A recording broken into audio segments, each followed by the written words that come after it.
交錯する運命興味深い。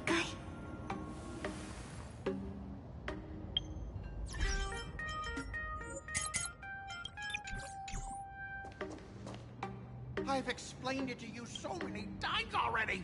They're jealous of me, jealous of my passion for you, blazing as bright as the sun.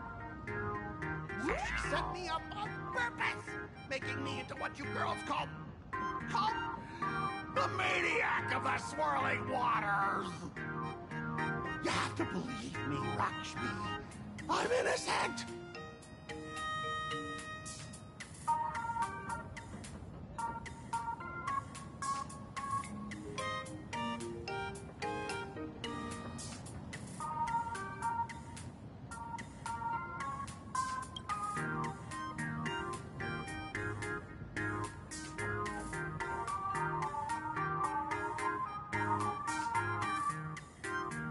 Finally, the perfect chance.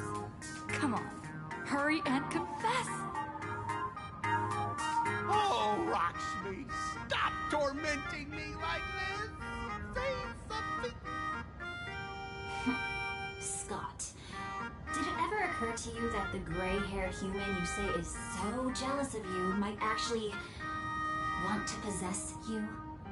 After all, we girls know these little schemes best.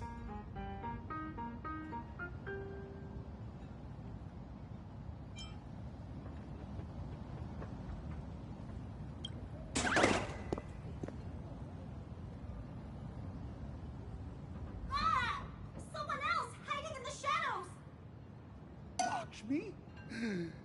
Why did you say someone else? And you, Ash Hair, every single time!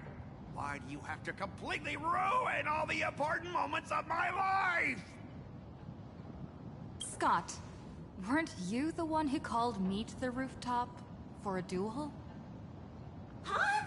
Scott, did you deliberately get this gray-haired human to come here just to spite me?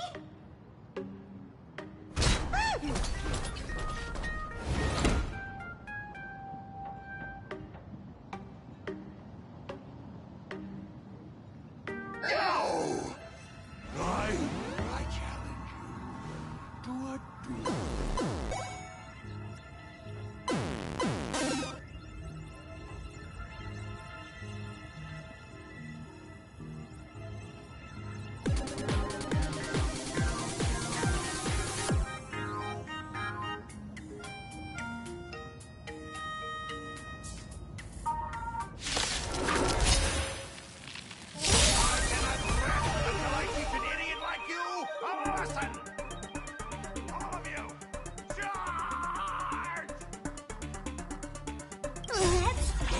Find the answer.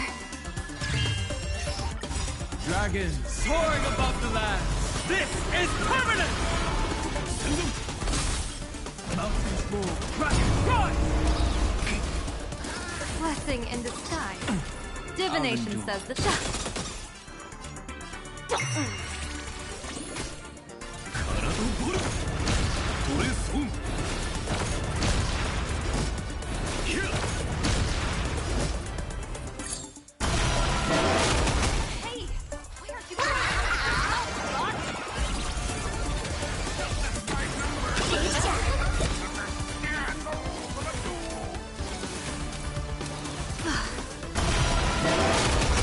My strength is touch! All right, enough! Please, I'm begging you, ma'am. It's over! My campus romance and the game I built with my own hands. You ruined them all. Are you happy now?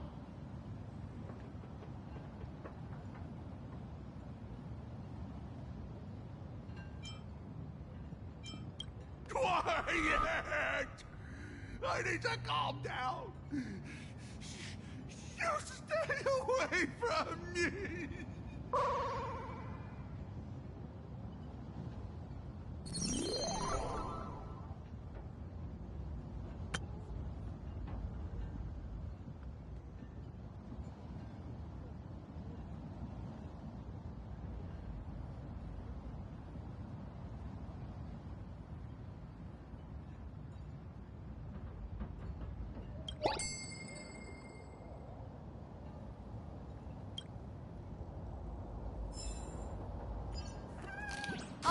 revealed in divining moment.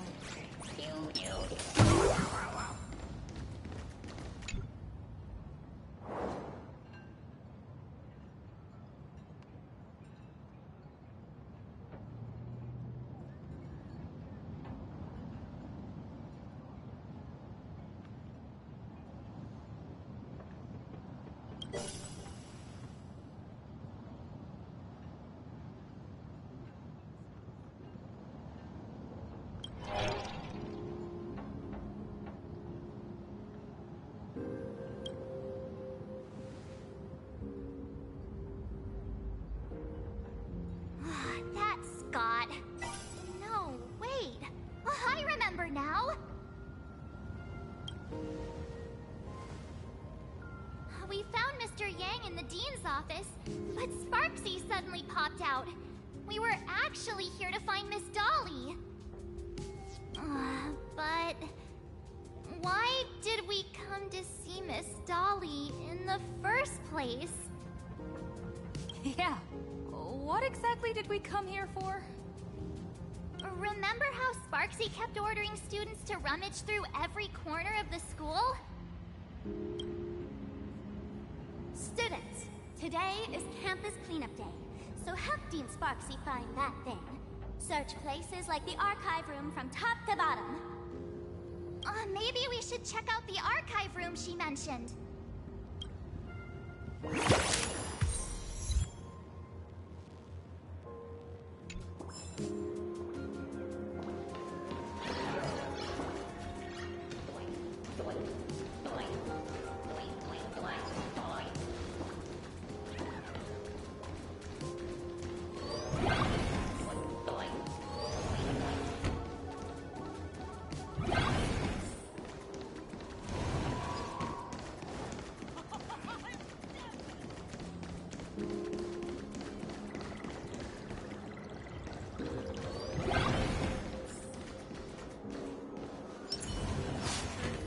Watch this.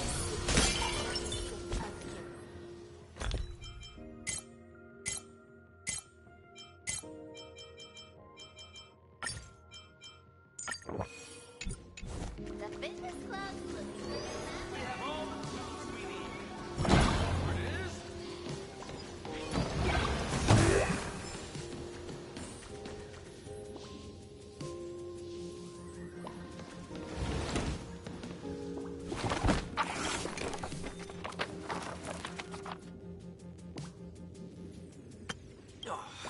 Dean send you here?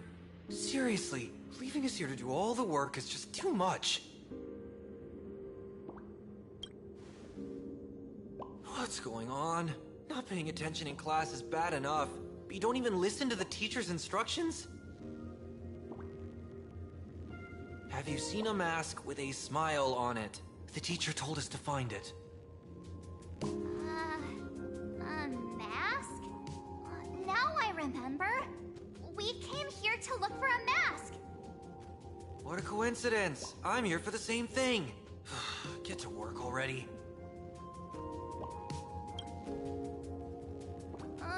Do you know which teacher is Miss Dolly? How should I put this? She is such a unique woman. Super unique. Once you meet her, you will never forget what she looks like. Whoa. How beautiful is this Miss Dolly? Huh? Beauty and Miss Dolly have nothing to do with each other. If you have any group photos or faculty event pictures, I can point her out to you. But seriously, are you going to help me with this work or not? March, didn't you show me a group photo earlier? I have a class photo right here. But it only shows 2 teachers. Seriously? There are 3 teachers in this photo.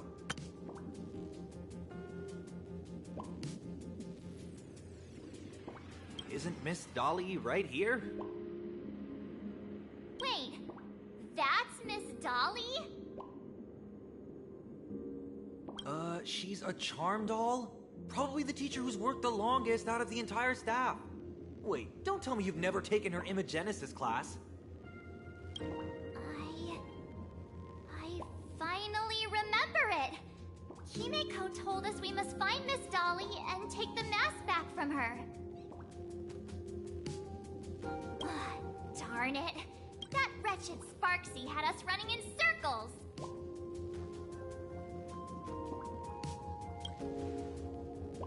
$2 years? Wait. Even those 2 years were fake! But all the pain of studying felt so real. That just makes Sparksy even more annoying. 2 years of studying were nothing but an illusion. At most, we've only been trapped here for 2 hours. It's not too late to act now. Now that we know what Miss Dolly looks like, it's time for me to step up.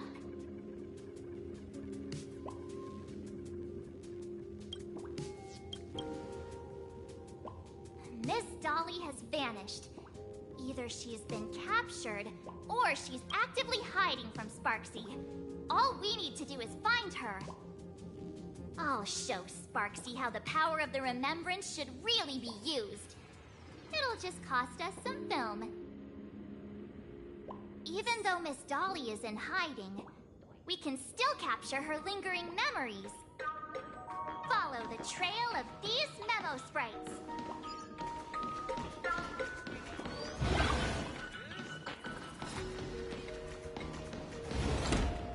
We're getting real close. There's a fragment of Miss Dolly's memory here.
The door to this classroom...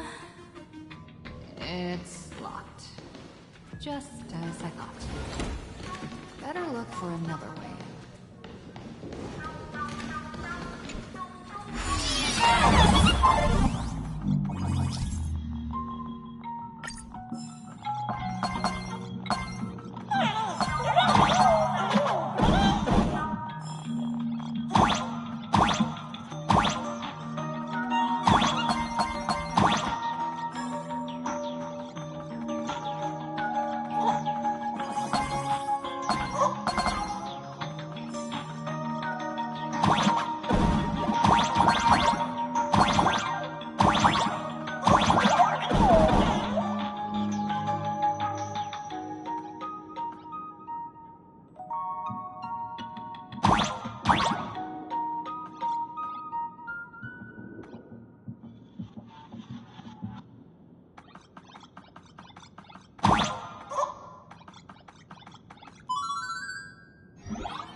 Miss Dolly? Don't be afraid. Himiko sent me. Kira, I will never hand over what she entrusted to me to outsiders. That imposter Dean outside is rummaging for it too, right?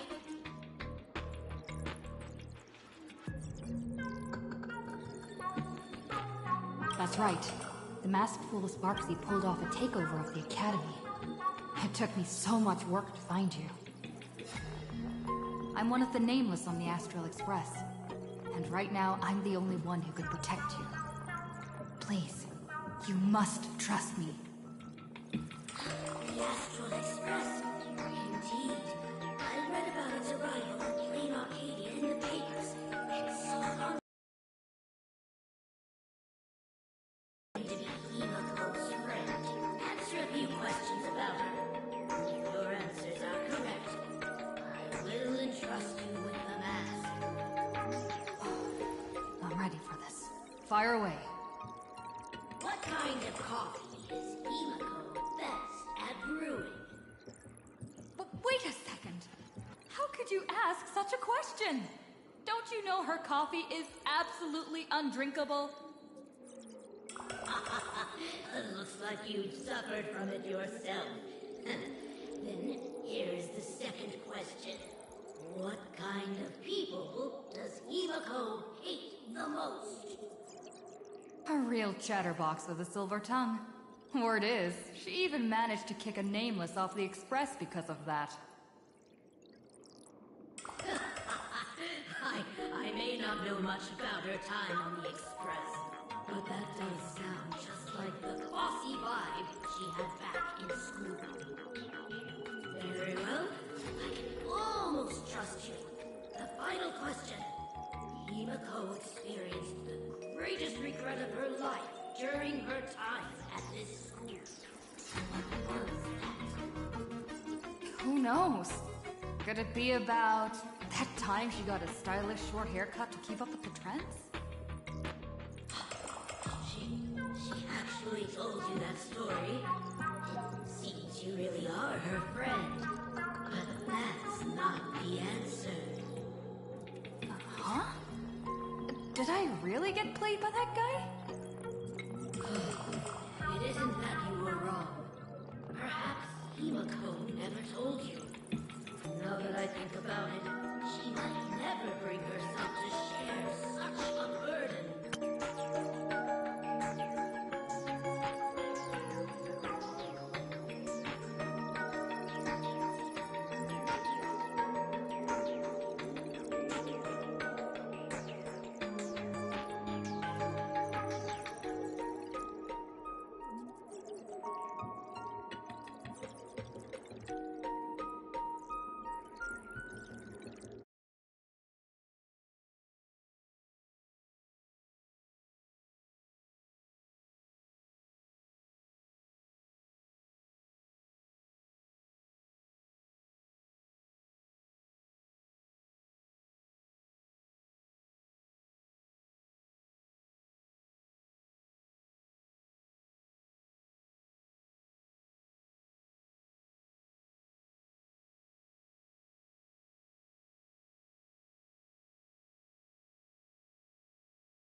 thing she regretted most must be what happened 15 years ago.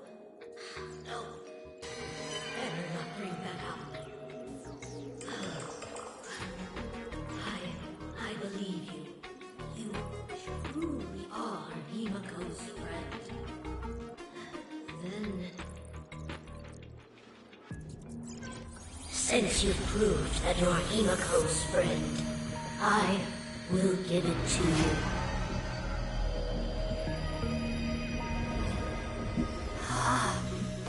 Wait, if you're right next to me, then who's this?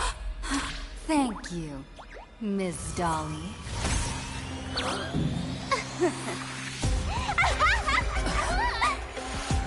The mouse is mine now! What? I actually let myself be fooled by such a cheap trick. You two came much too late. Sorry, Miss Dolly. Darn it! Sparksy got ahead of us again! But how could she know so much about Himeko? That man with glasses seems to have no issues with becoming a teacher. Once I took your forms and chatted with him, I got everything I wanted to know. Sometimes trust among companions can be quite dangerous. Now you've done it! How dare you trick Mr. Yang!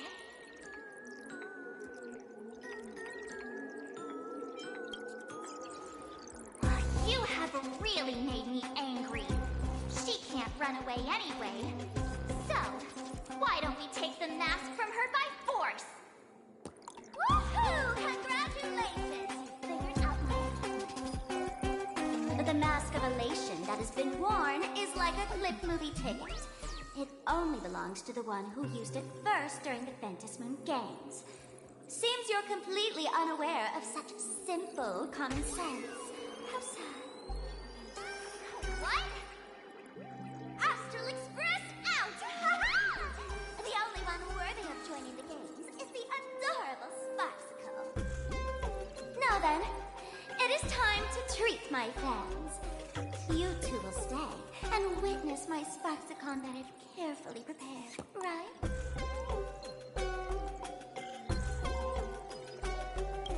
This will be a spectacle that shakes all of Flame Arcadia to its core.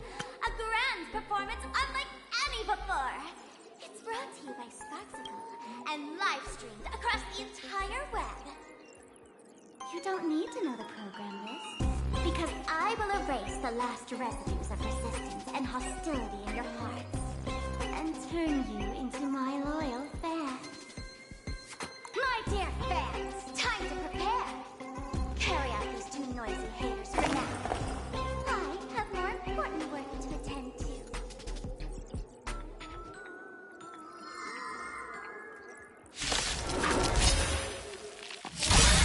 Dear fans, be charmed by me. Fight for me. Give me all of your sorrow and obsession. Give me every last drop of it. Give me your wish power. Can you find the answer? Dragons soaring above the land. This is permanent!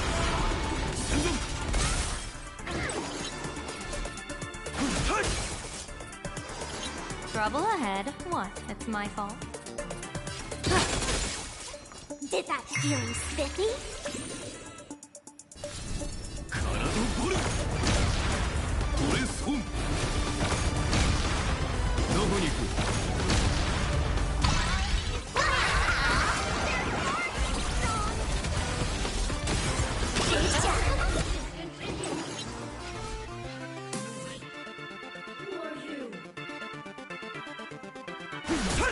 Trouble ahead. What? It's my fault. People always observe the heavens with my divinations. Back to the clouds. An explosive start.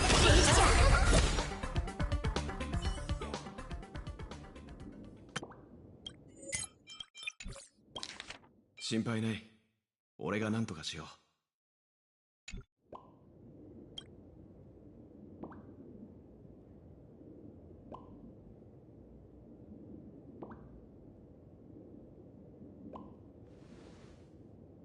ここは資料室。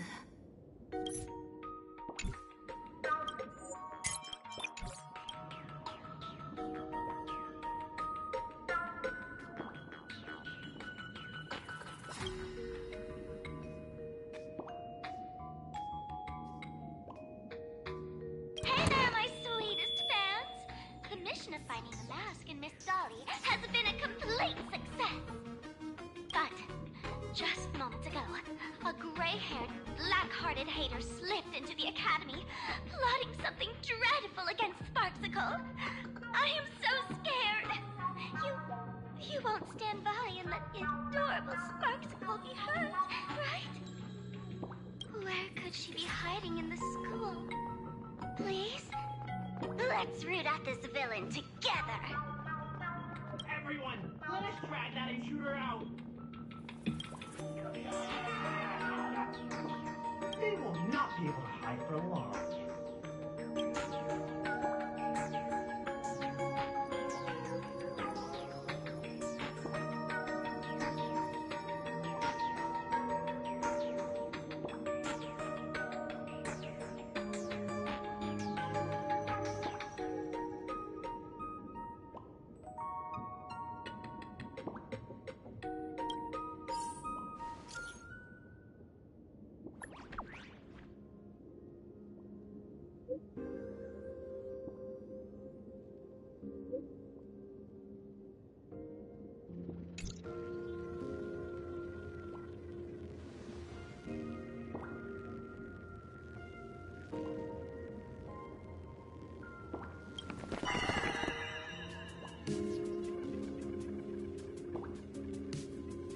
Hiding won't save you. We will drag you out soon enough. Have you reached the end of your rope?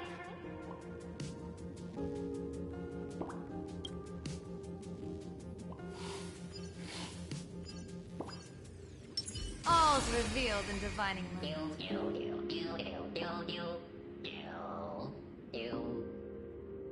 Sure.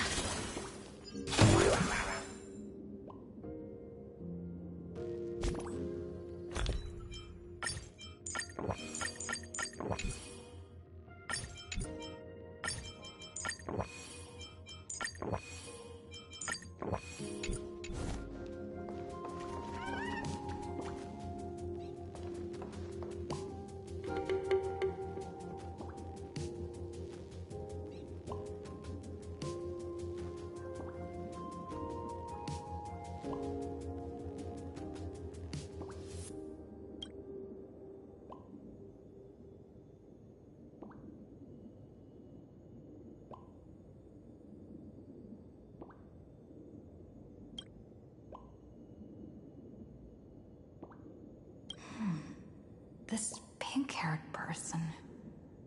Where have I seen this person before?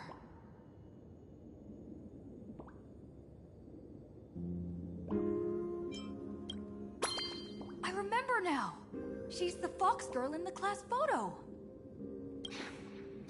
So you actually managed to remember.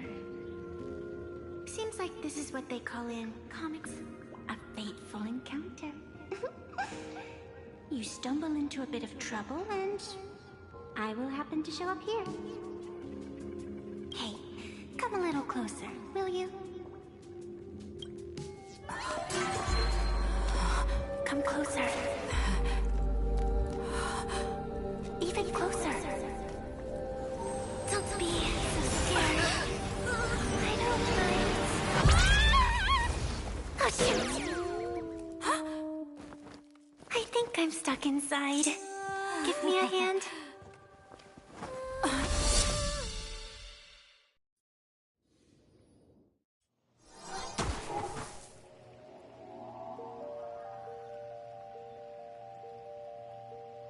What is this place? Two nameless came through here a few hours ago and asked the exact same question. I'll use their answers to reply to you. This is a place in the world in Canvas, known as the Phantasmoon Courtyard. According to ancient texts, this is the heart of the Phantasmoon Games ceremony. Oh, and one of those nameless is playing the part of a teacher at the school. Oh dear, was that a spoiler? That's not good. Greetings, protagonist.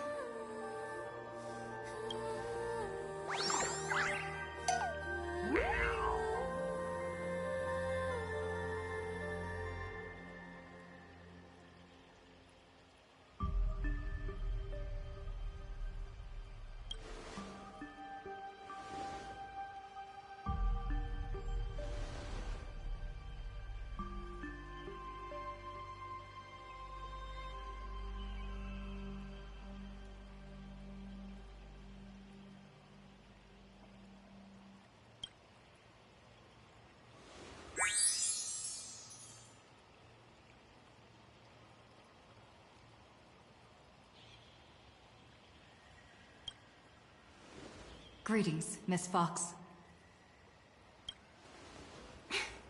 Technically, everyone is the protagonist of their own story. But you are different. You are the protagonist of the Fluffy Across the Blue, aren't you? Galactic Baseball Raccoon? You do not really look like a raccoon.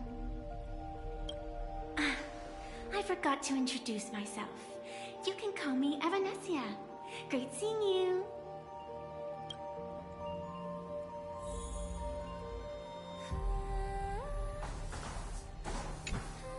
The first supplicant wearing a mask has appeared. The Phantasmoon Games will soon begin.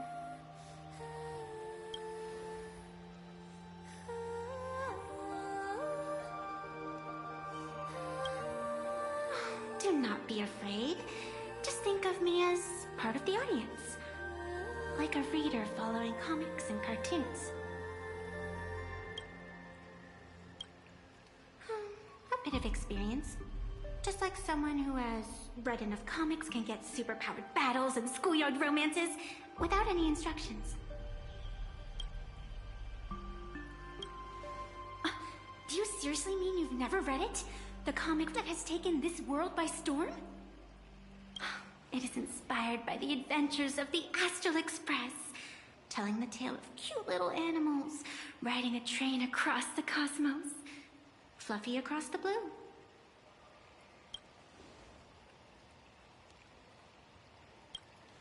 Of course, this is plain Arcadia. Any story can be turned into a comic in here.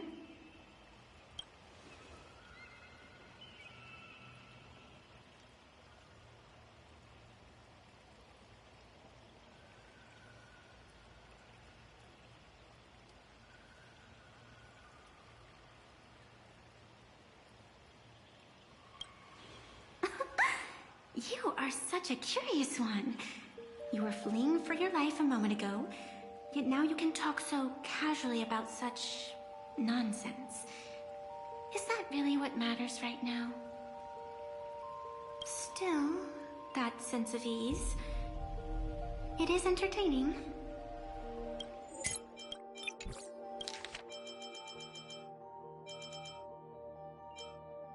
仮面をつけた最初の聖越者が現れた。もうじき幻月遊戯が始まるぞ。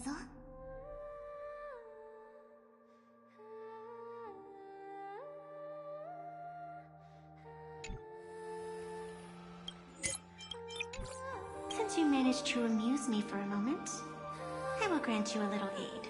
So, what would you like?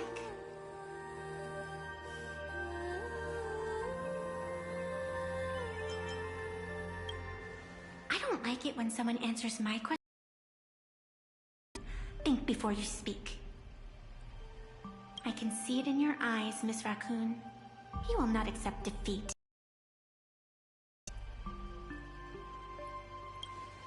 That resolve is interesting.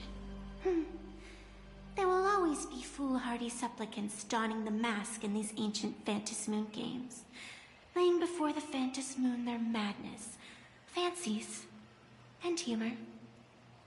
They would weave schemes to slay monsters descending upon this planet from beyond the sky, steal the laughter of the gods to forge blades that could split mountains, or descend into depths of the world in canvas to swindle the souls of the departed. Such entertaining individuals have not appeared for ages. Perhaps you have a chance to become one of them? After all, you are the protagonist. I can lend you a little power, but an equal price is required. Otherwise, it would violate the rules. You must defeat the enemy who pursued you here within the next day and night. If you fail, your soul will be enslaved by her for all eternity. Do you accept?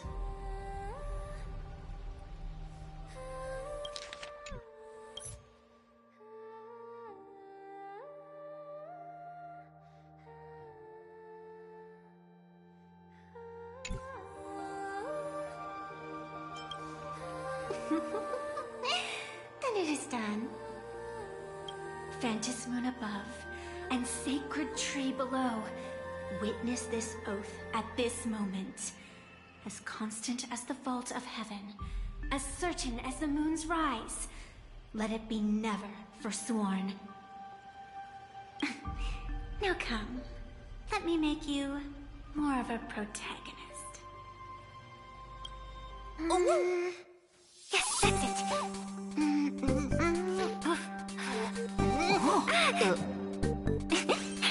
Change! Hey! Huh? Where's this?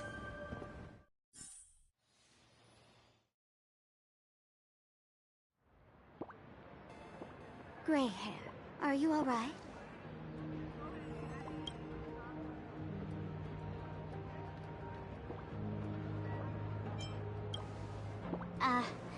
Now and then I do odd jobs here. Live streaming is one of them. Sparksy is the name I use to stream online. An avatar that I personally sketched line by line. To keep the streams running, even when I was absent, I breathed a trace of power into that avatar. Who would have figured that everything changed after the Phantas Moon turned full?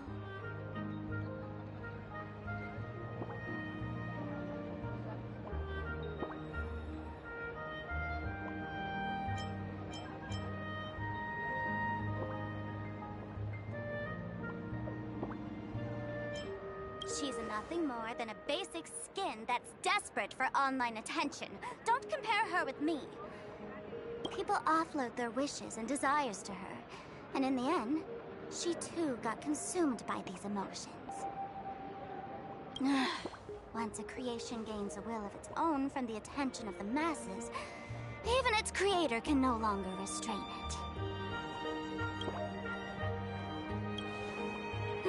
Can't say I am surprised.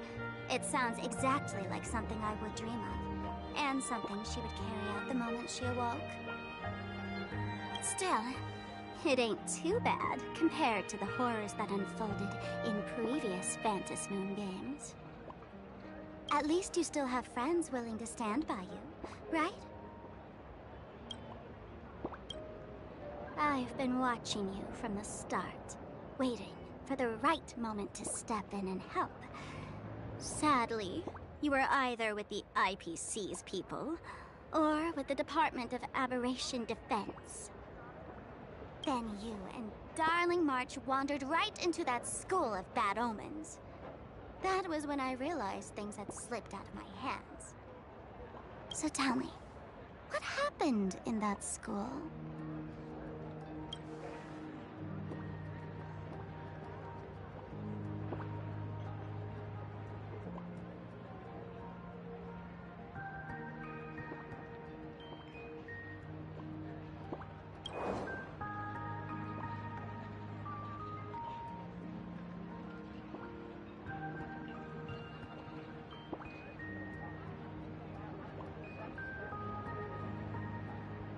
Is this the Mask of Elation that grants entry into the Phantom Moon Games?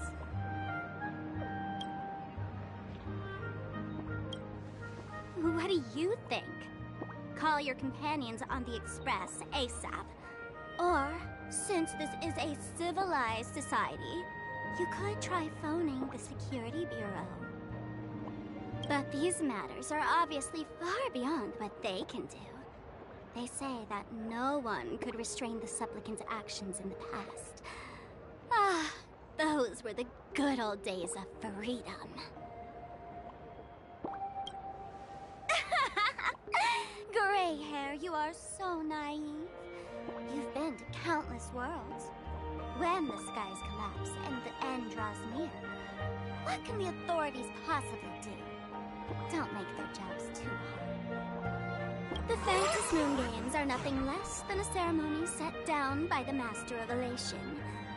Amazing miracles always appear in the world after every game ends.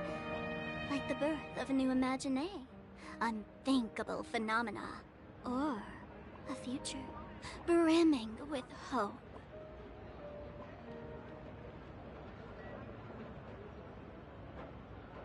Perhaps you have heard this question. If the world's science and technology could leap forward by 100 years at the cost of a single kitten's life, would you kill the kitten?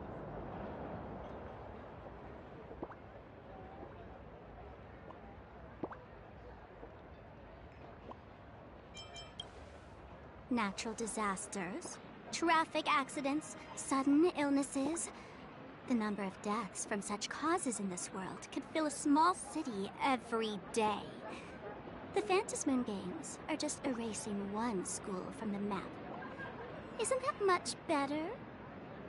You probably want to ask whether the worth of human lives can truly be calculated in that way in this ceremony, where we surrender that cost to purchase the future. No one knows.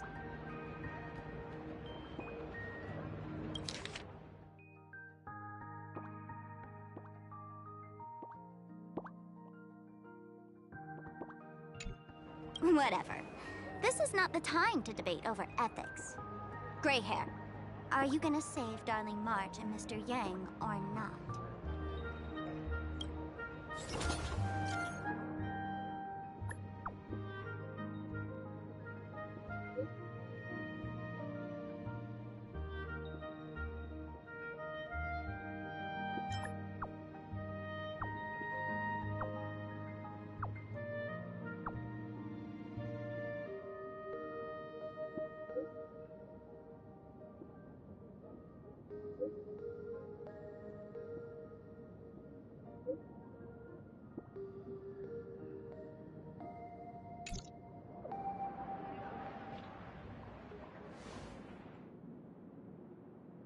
The hour grows late, Miss Pearl.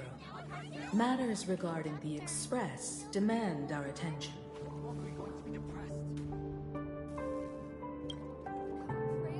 Be it the Alliance or the Phantom Moon Games, if you seek deeper cooperation, my doors remain open. Then, I shall take my leave.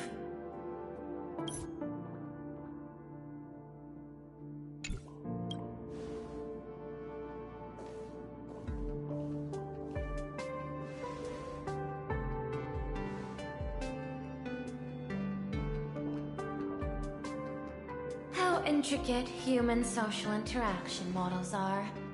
My extrapolations still cannot account for the full strategy tree of the Astral Express. Master, General Yao Guang of the Xianzhou Yuchui is here to see you. Shall we have her wait? No. The Xianzhou will also become a key ally. Only through enough contact and emulation can we hope to comprehend their methods and strategies. Conclusion. I don't think I'll be able to keep copying the painting for the rest of today. Let General Yao Guang in.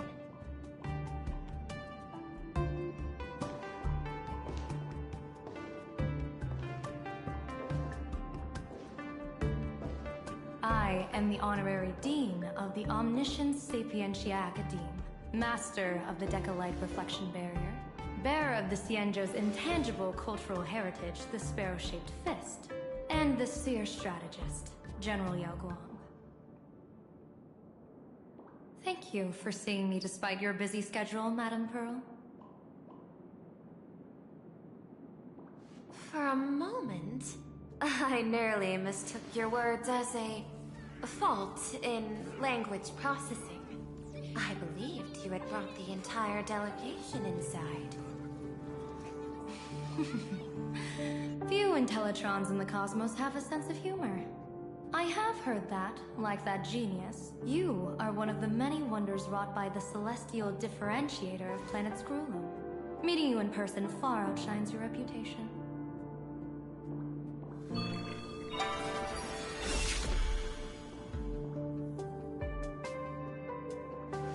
Madame Pearl, seeing how you have a calculating look, and with your heart pristine and your outer form so dazzling, I could not help but cast a divination for you.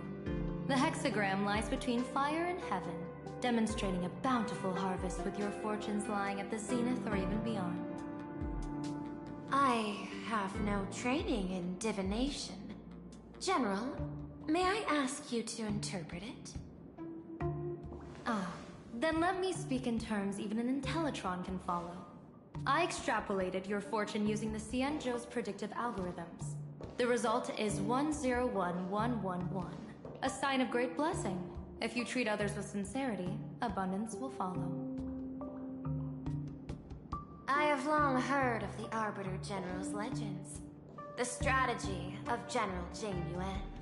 The courage of General Fei Xiao. The ingenuity of General Hua Yan. Often, I have wondered, what kind of figures are the Xianzhou generals who remain away from the public eye? Meeting General Yao Guang today, I cannot help but think that, with such beauty, you should step into the light more often. Looks like you've studied the words of the Xianzhou well. You've even learned the art of provocation. You praise the others for their individual and unique talents, yet when it comes to me, the only thing you had to say was beauty. Do not misunderstand me, General. To me, beauty is the rarest of treasures, and the most fragile to preserve. Besides, intel on you is truly scarce. It is quite difficult for me to find ways to compliment you. But what I do know is, the Yuchui is the think tank of the Xianzhou ships, and its general is the master of all diviners. Speaking purely of deciding the course of affairs, no one is better suited than you to cast the Xianzhou Alliance's vote on whether to join the Anti-Destruction Alliance. So, General, what is your decision in this? This topic is far too great for me to decide on a whim. But as a gift and to complement the respective gaps in our knowledge, allow me first to offer you a piece of vital intelligence. And with it, I ask the IPC to show sincerity beyond empty words. I do not follow your logic. With the threat of the destruction looming, what need is there for further reasons to cooperate?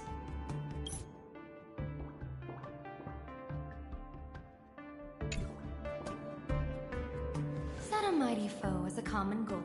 Convince former enemies to turn allies, then devour them in turn. Such feats are hardly rare in the IPC's annals of glory. I understand. The Xianzhou questions the IPC's sincerity. It would be better to say we ask the IPC to demonstrate its sincerity. Courtesy demands reciprocity, and the intel I now offer you is both urgent and weighty. Question. What could be more important at this moment than forming the Anti-Destruction Alliance? No, erase the universe in the next few days. But someone else might destroy plain Arcadia within that time. You have heard of Blade, the Stellaron hunter, right? The IPC has long placed a great bounty on his head, though I have never laid eyes on him. The Yuchue recently intercepted a report. Styling himself as Xianzhou's #1 assassin, this man accepted a contract from the Sinwish Syndicate, a local organized violence group. I do not know his exact aim here, but he is a major criminal of the Xianzhou. He is guilty of the 10 unpardonable sins and is a formidable fighter, with few able to match him. As General of the Yuchue, I will take it upon myself to bring him in before he can cause disaster here. This planet, Ahatopia, is part of the pan-cosmic trade system, and Blade is a wanted criminal of the IPC. Since he has set foot here, he falls under its law. General Yao Guang, is the sincerity you seek for us to capture this man and deliver him into the hands of the Xianzhou? I hear the Phantom Moon Games are about to begin, with the entire nation awaiting it with bated breath. I imagine you will also find it hard to extract yourself from the festivities. If this cursed man were to quietly depart on his own at this time, would that not be a perfect outcome for all? This is my understanding. You wish for the right to act freely within plain Arcadia. Apart from this cooperation, what better proof of sincerity could there be before we join forces against the destruction?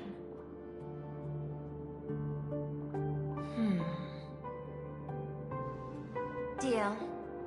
What I do not doubt, the might of an Arbiter General. However, I do doubt, will the Xianzhou's #1 assassin truly leave without a commotion? By my extrapolations, even without accounting for the guidance of Destiny's slave, the probability of capturing a single Stellaron hunter is less than 9.8%. Not even 10%. As a diviner, that's not how I see probability. Even if the chance of success is only a coin toss, once I enter the fray myself, I always treat it as a 100% certainty.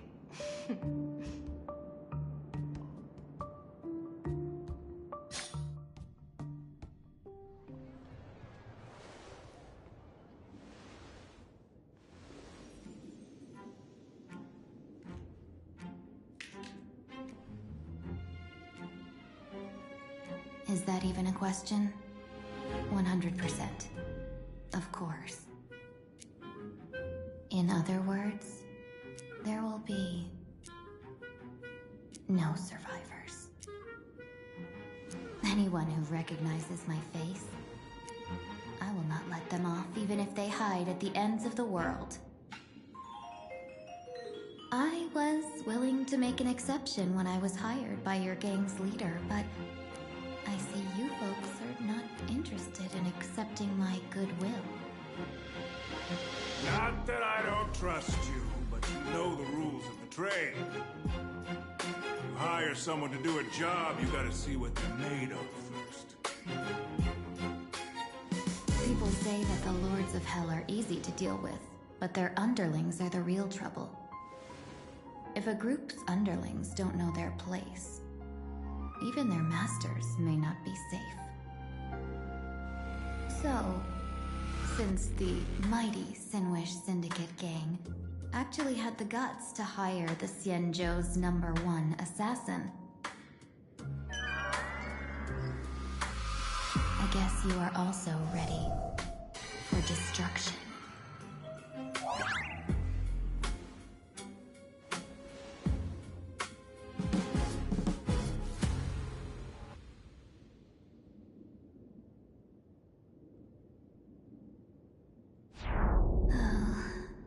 Years of wandering have given me nothing but exhaustion. And I have finally come to know how harsh the road of life truly is. Impersonating the Xianzhou's #1 assassin. Madam Yao, you really stuck me with a wonderful task.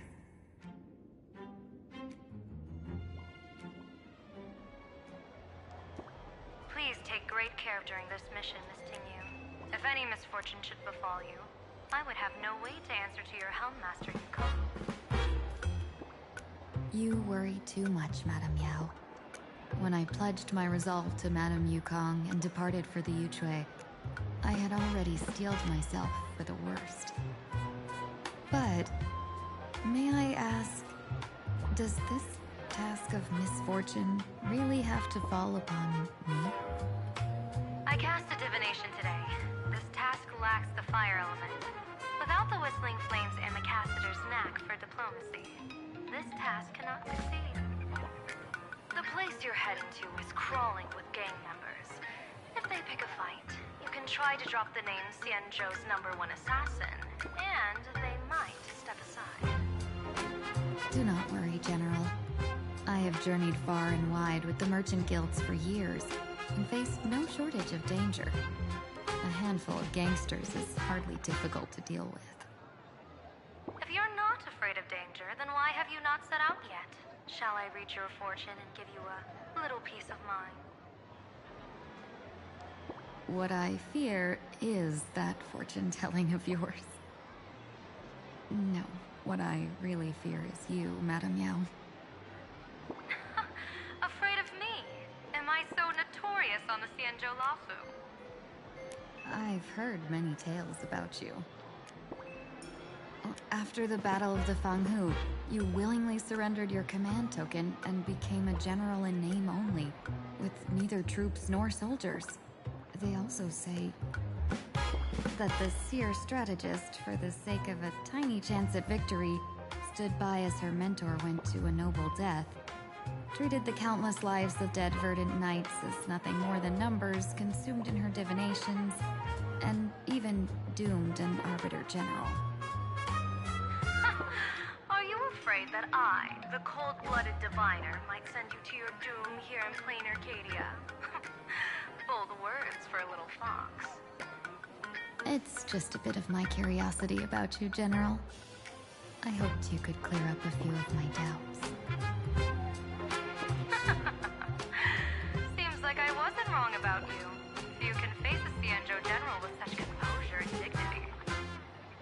No wonder you can make such a bold statement. The gods use humans as pawns in their cosmic game, sacrificing countless innocent souls. Have you ever thought about making them pay? They say you survived a Lord Ravager's deadly clutches thanks to luck. But I believe it was your unbreakable resilience that carried you through.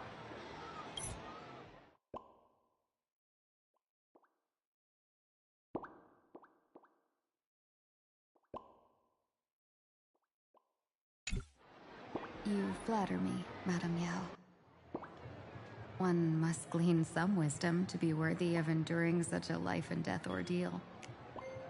If we surpass the gods only in cruelty and heartlessness, then that would be our complete failure, in my eyes.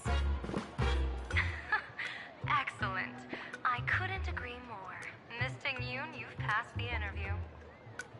Ever since I escaped death, I swore never again to be a pawn for heartless chess players. And Madame Yao, you've passed my test too. I know you're not interested in empty talk, so let's get down to business. Miss Tingyu, our Yuchue business delegations are treated much better than what you get on the Lafu when they set out on official missions. They get 5 meals a day. General, I really don't have such a large appetite. For the duration of the delegation's mission, you'll receive 6 times the usual allowance, and all expenses will be fully reimbursed. Such a generous offer. To be honest, that makes me even more nervous. Head to Dovebrook District, locate the Sinwish Syndicate contact, Use the passphrase you gave me to establish contact, and do not reveal my true name. If there's nothing more to it, is this task really worth 6 times the pay? You're the kind of talent worthy of such a reward. After all, we diviners are no different from you merchants. Even when we hit a dead end, we still have to bargain and carve out the faintest chance. Merchants strive for profitable opportunities, while diviners reach for a sliver of luck. Looks like my mission bears significant weight in Madame Yao's reading of fate. In that case, I shall depart. When in doubt, open the 3 strategy pouches I entrusted to you. Inside are tactics I divined, certain to break any deadlock and aid your journey. Go, Xianzhou's #1 assassin. Time to get down to business. Where could the Sinwish Syndicate be hiding? The contact from the Syndicate should stand out.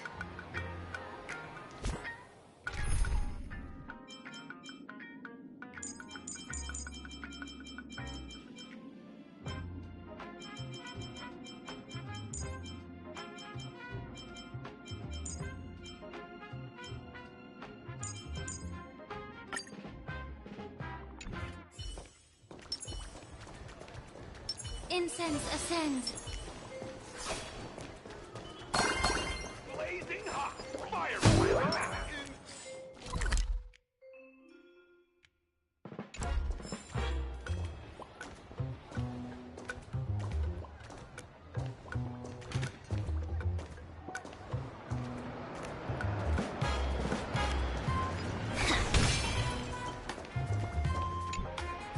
Please, tell the boss I want to return to the Sinwish Syndicate.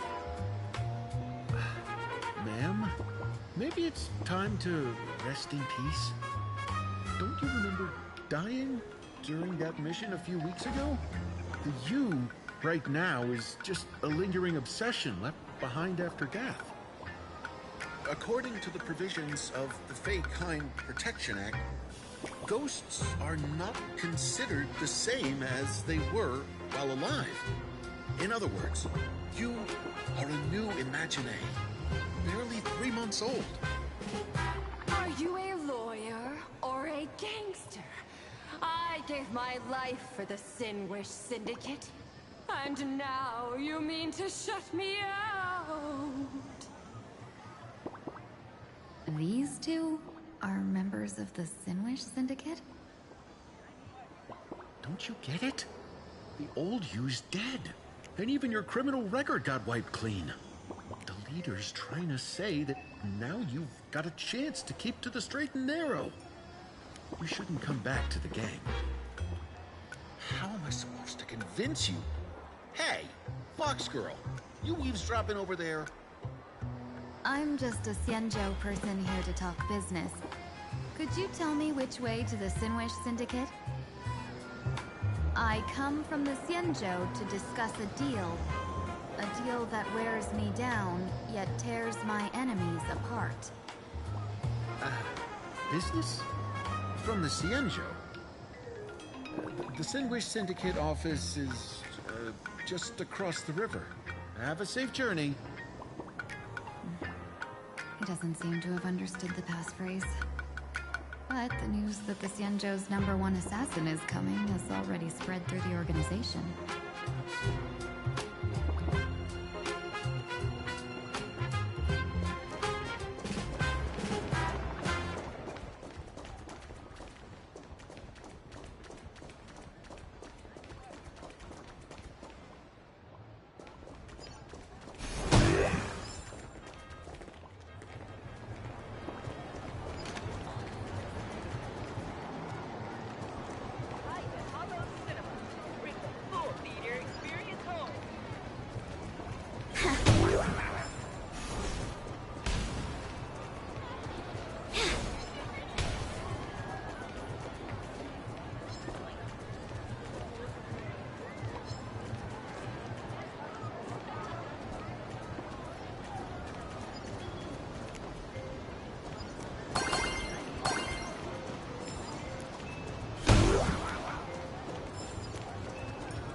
people over there.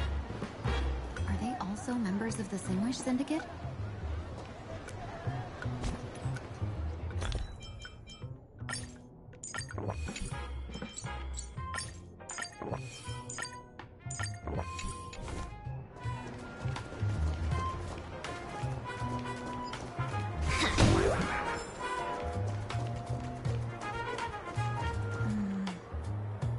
This probably has nothing to do with Madame Meow's mission.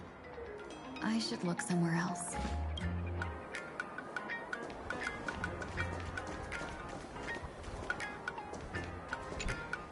Bro, how much longer do we have to wait? What, are your legs giving out? Idiot. Boss told us to wait here as a show of respect. Now behave yourselves. Could that big guy be the contact from the Sinwish Syndicate? Hey, you fox over there. You've been staring at us long enough. Got something to say? May I ask, is this the Sinwish Syndicate's turf up ahead? Yeah, so what? I should act tough, and say less than what I want to say. Since this is the Sinwish Syndicate's turf ahead, not only am I going in, you will invite me in with respect. What did you say? You're here to stir up trouble, aren't you? I come from the Xianzhou to discuss a deal. A deal that wears me down, yet tears my enemies apart. You're the guest our boss invited? Hold on. I nearly fell for that. Looking all delicate. How could you possibly be the Xianzhou's #1 assassin? Spill it! How did you know the passphrase? Why don't you take off your sunglasses and let me see if you still have your eyes?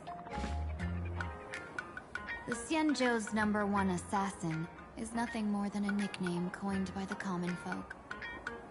I have always considered myself a merchant. A merchant? Isn't a hired killer the oldest trade in the world? By the way, Mr. Imagine, do you know why they call me #1? You never miss a shot? Not quite. I kill in bulk. The way to keep business going is to offer a little extra. If they pay for one person to be silenced, I throw in 2 more. With that hot temper of yours, always picking fights, you've probably given your boss plenty of headaches. I doubt the boss would mind if I took you as a bonus kill. You punk! How dare you disrespect the underboss! Shut up, all of you. Boss's orders come first. My name is Costine. Sorry about my underling's rudeness earlier.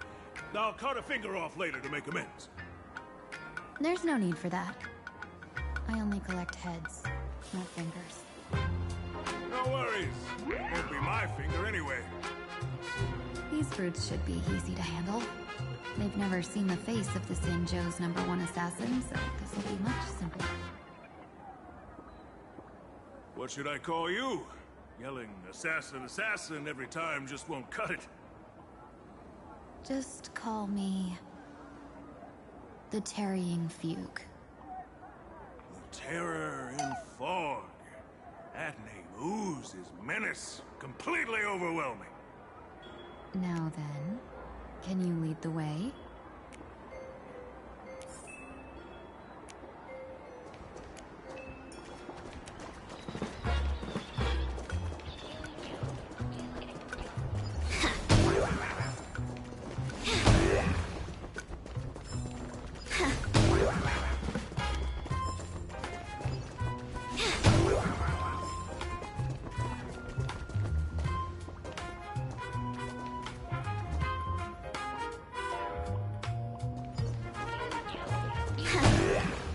That's the Sinwish Syndicate headquarters across the river. Quite impressive, don't you think? Please, follow me.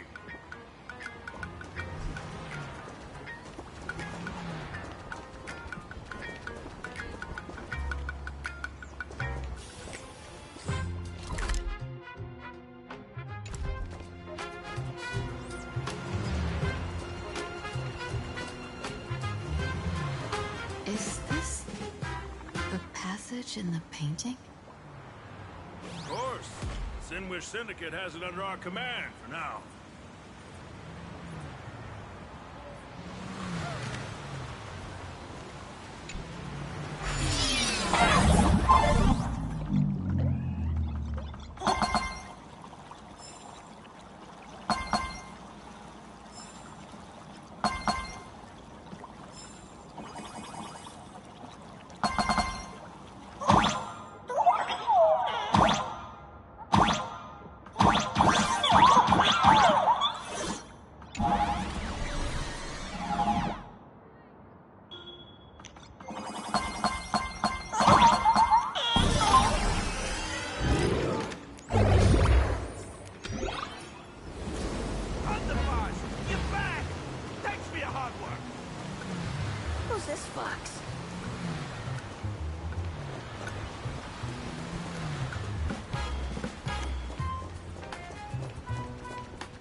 Is this the one the boss brought in?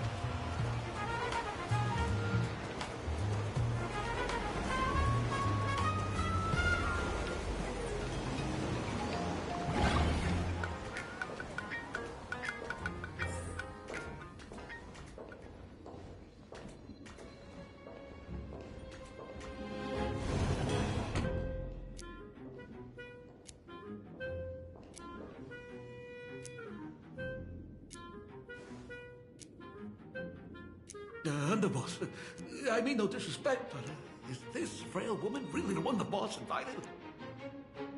That's right. Her name is the Terror in Fog. Spread the word that the Sinwish Syndicate has secured the Xianzhou's #1 assassin. Underboss, beat me if you want, but I gotta say, are you serious? Are we really counting on this delicate woman for the Phantasmoon Moon Games? The Phantasmoon Moon Games. Is that why they hired a Stellaron hunter to do their bidding? These Phantasmoon Moon Games are a once-in-a-lifetime chance for the Sinwish Syndicate to rise. This woman doesn't look like she has what it takes, and we're trusting her. If she blows it, how are we supposed to save face? Underboss, we haven't been duped, have we? If word gets out, the other gangs will laugh us out of town. All of you, shut up!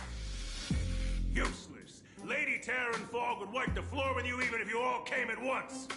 Since you doubt her, why not let Lady Terror in Fog show you a few moves? Lady Terror in Fog, what do you say? I can find you a few sparring partners. No need to hold back. I thought you were naive, but looks like you're just playing good cop, bad cop to test me. I'm neither good nor bad. Just opportunistic. Still playing dumb, huh? Boss of the Sinwish Syndicate.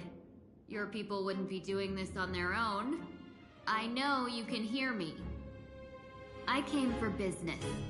Making friends would be a fine bonus. But if not, that's fine with me. If you still want this deal, cut the tricks. A real expert is something else. You speak with such overwhelming presence, though we barely understand a word. Come on, show us a move. We fight and bleed every day, and that's the only way we'll be convinced. Oh no. These brutes are not interested in a win-win situation at all. When in doubt, open the 3 strategy pouches I entrusted to you. Inside are tactics I divined, certain to break any deadlock and aid your journey. Looks like it's time. Huh? Just keep alive and open the 2nd strategy pouch once you're done. What kind of strategy is this? There's barely anything helpful in here. Looks like Lady Terror in Fog isn't impressed with your skills. Out of my way! When I was young, I dreamed of becoming a musician. Fate had other plans. and I was dragged into a world of violence. Even then, I never let go of my love for music and rhythm. Even in battle, I kept honing my singing and instrumental skills. And that's how I forged my one-of-a-kind fighting style. They call me the Roaring Costide! Oh, Prince! The underboss is getting serious! Lady Terran Fog, I humbly challenge you. Show the Sinwish Syndicate the assassination skills you're so proud of.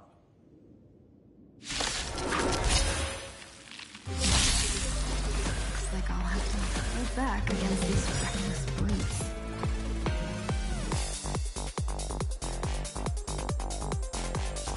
Attack! Can't wait anymore. Have we met? Unite our goals.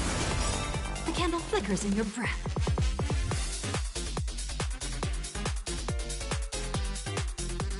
Memories. So beautiful! Immolate in my depth! Like Until everything burns to ashes! Fight to live! As expected of the Terran Fog, such incredible strength! That power of the destruction within me. It's so hard to control. Gotta meow. Done everything in my power to keep them alive, as you said.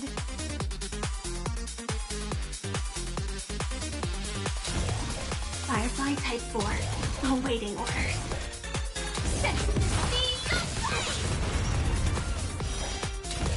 Fight to live! And last word. Stubborn one. No holding back. Clouds scattered. I don't want to take your life. Back down while you still can. A true warrior of the Sinwish Syndicate fears no death.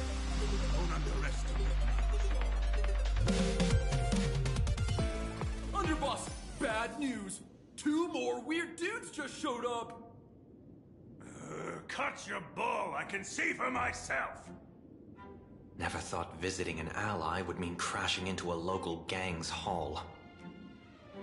Oh. This will take some explaining. What a twist of fate. But for us to reunite with an old friend here? So be it. You two, stand down. Listen well. This will be an honorable duel. A duel. You dare duel a Xianzhou? Xianzhou's #1 assassin? And you still dare to act so brazen? Huh? Wait, what do you mean, Xianzhou's #1 assassin? Who exactly are you? Even a cunning hare keeps 3 burrows. Who ever told you there was only one Xianzhou's #1 assassin? So, there are 3 of you? No, it's 300. Times have changed. The title Xianzhou's #1 assassin is already a brand. At my side stands the organization's 7th-ranked Holovian Reaper, the Winged Death Knell. He sends every target into the sweetest sleep of death. And this one is the 2nd-ranked assassin in the organization. A ruthless killer surpassed only by me. His spear strikes like a falling star, and his presence soars like a dragon. They call him the Jade Dragon.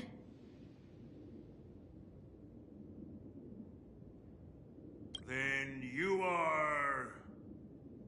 You can call me Whistling Flame Fox. I humbly hold the top position in our organization, though I mostly handle business relations and HR work.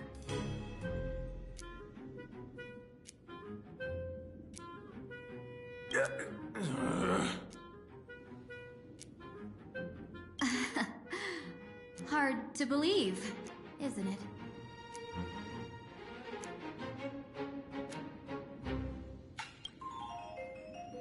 Come on, madam. It's pointless to say anything now. If you want this gentleman to know you speak the truth, let our brother show off a bit of his spear work. That will convince them. I say, there's no need for that. Course time. You insisted on testing them and got nothing out of it, did you? If you had let them meet me sooner, none of this would have happened. Boss! I cannot hand your grand enterprise over to people we know nothing about. You are the one who hired us? The boss of the Sinwish Syndicate? That's me. I am Polwave, current leader of the Sandwich Syndicate. My apologies. Our gang is full of roughnecks. I will make sure they are disciplined. Yes, that business. We'll discuss it upstairs. Everyone else, clear out!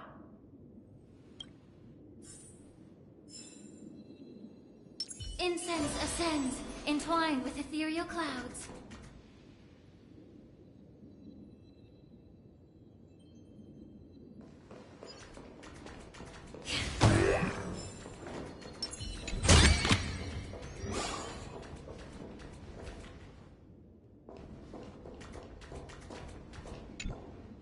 Long time no see, Lady Tingyun.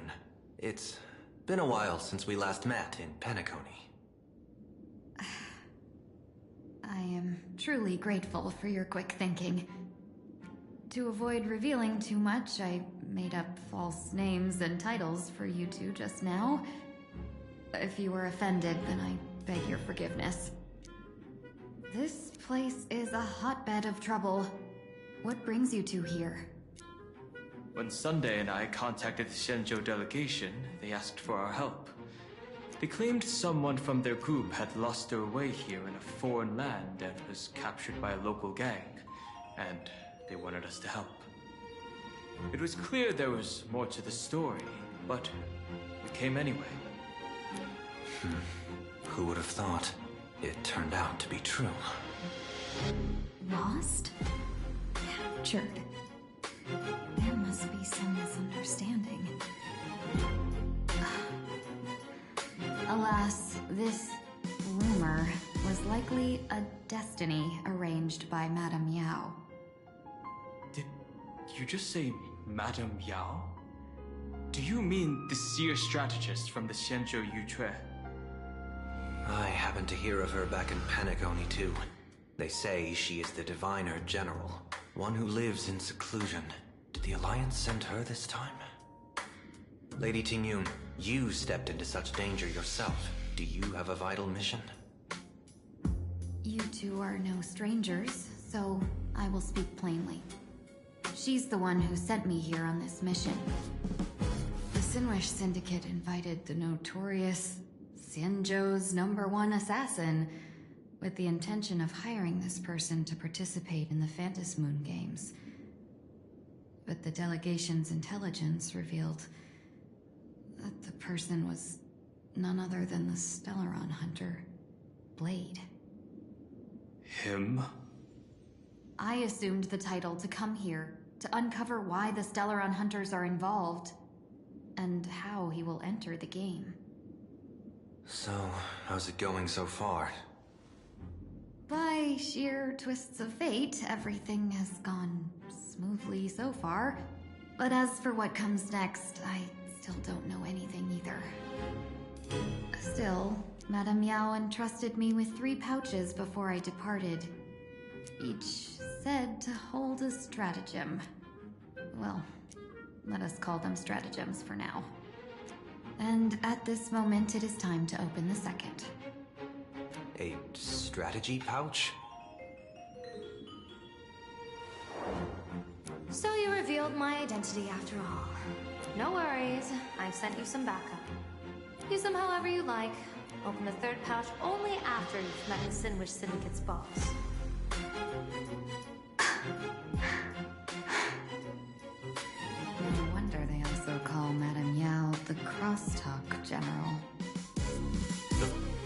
General? It says the two of you will help me clear the way, so I can safely meet the Sinwish Syndicate's boss. What do you say?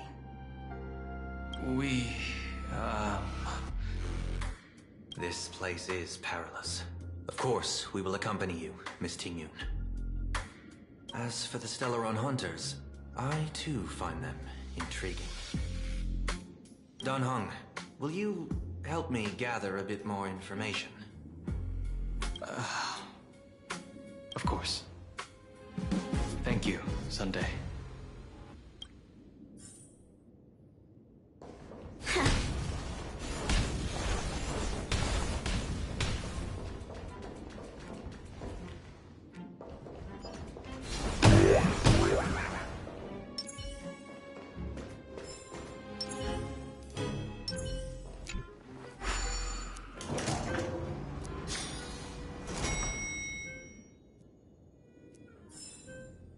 I gotta say, this place is decorated with a touch of style. A gang does not always flaunt brute force. More often, they need to flaunt wealth.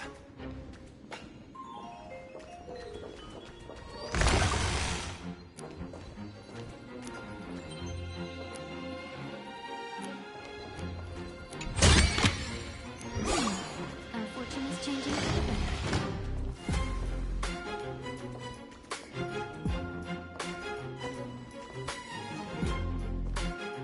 Before I'd even realized, the scenery of Duffbrook became unrecognizable.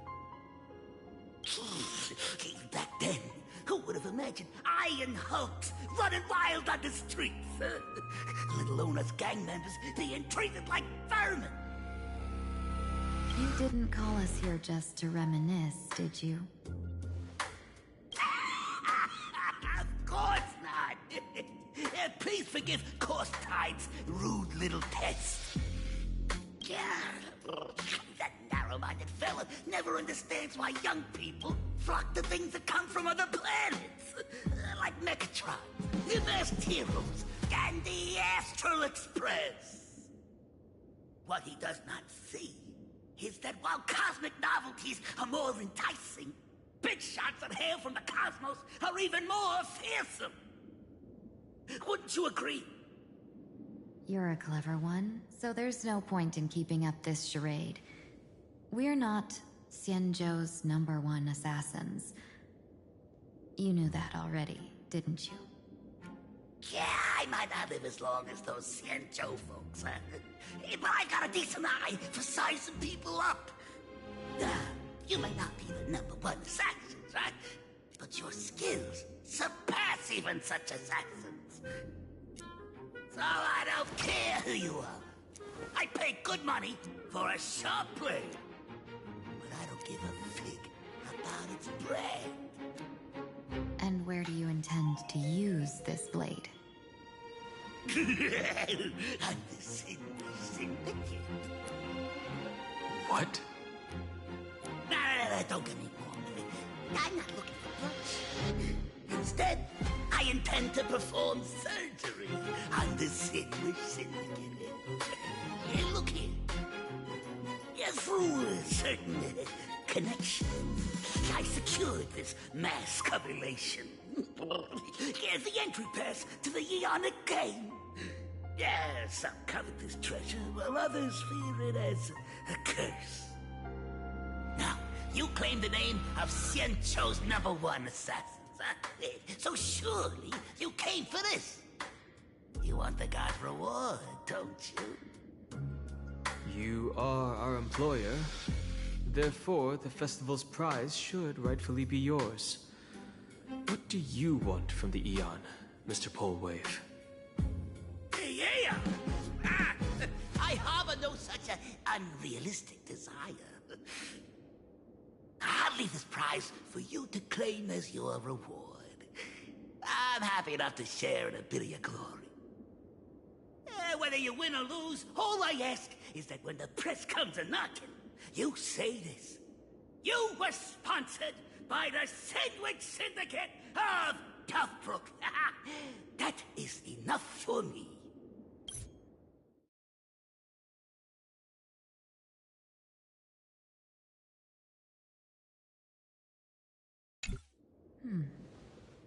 So this is a sponsorship deal?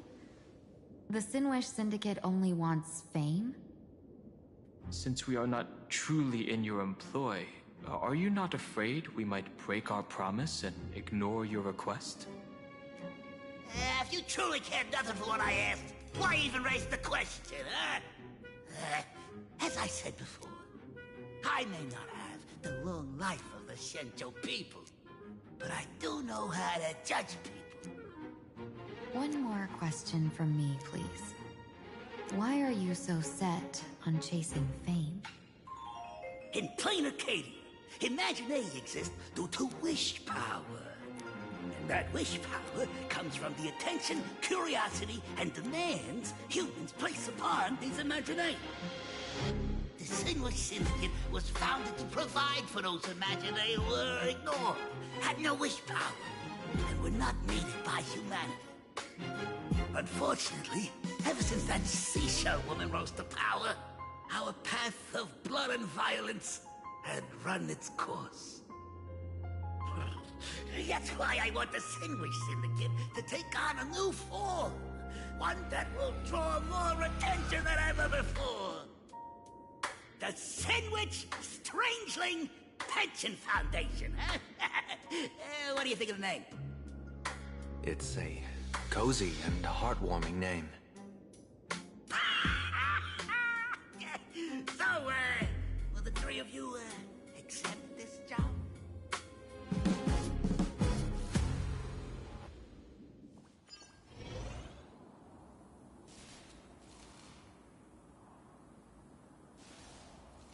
Mr. Polewave's goal is surprisingly grounded. A gang leader won't survive this long by relying on bodyguards. It's about having a sharp instinct for survival. He wants to launder his gang clean, but that will not be easy. In my view, the underboss may not see eye to eye with his boss. My thanks to you both. With your protection, I managed to leave without harm. Yet, we carried off the mask meant for the so-called Xianzhou's #1 assassin. When I think of it that way, this mask feels thorny in my hands. That man. He seeks to enter the Phantom Moon Games. What does he plan to do? Whatever his purpose, this matter is grave. I'm afraid I must take my leave for now and report to General Yao Guang before making any decisions. No need for that. I've been waiting here for you all for some time. Madam Yao, you came in person? Well, you see, I must admit I passed false information to the two behind you, sending them on a wild goose chase. I should personally ask for their forgiveness. As for why I am here, Miss Tingyun, you still have not opened the third pouch, have you? That's true. Whatever they give you, just take it all and bring them to me. What kind of after-the-fact strategy is this? General, had you spoken plainly, Sunday and I would never have refused you. Why did you lie to us and claim that someone was lost and captured? I didn't lie. If not for the appearance of the former Vidyadhara High Elder and the runaway Master of Penacony, Miss Tingyun would still be trapped in those brutes' endless probing. Her being lost and captured was exactly the future I divined. I also foresaw bloodshed awaiting the Sinwish Syndicate. Had it come true, it would have been because Miss Tingyun failed to restrain her strength during the clash. Yet, with you two here, the gangsters' lives were spared. You even foresaw the anomaly with my body. Sometimes even when fate is foreseen, it cannot be changed. Fortunately, things did not come to the worst. As for Mr. Sunday, I've heard so much about you. With my 1,000 feathered eyes, I had the privilege of watching the broadcast of your entire goddess-ending feat in Penacony from far away. Truly magnificent. Let's not speak of that misstep anymore, General. Rather, we have brought back the mask, as you asked. How do you intend to use it? Surely not just to hold it and block the Stellaron Hunter's entry. That was the plan, but from one cause spring 100 outcomes. Now that the mask is in my hands, there are many possibilities. What do you say about using it to lure Blade here, and strike him down together? Or perhaps I could wear the mask myself, and personally compete in the Phantom Moon Games. That'd be interesting, right? Each mask used is gone for good. The Stellaron hunters will be left with a real headache. That'd be truly killing two birds with one stone. Madam Yao, this is deadly business. It's no laughing matter. Deadly? Miss Ting-Yun, that is exactly why I am here.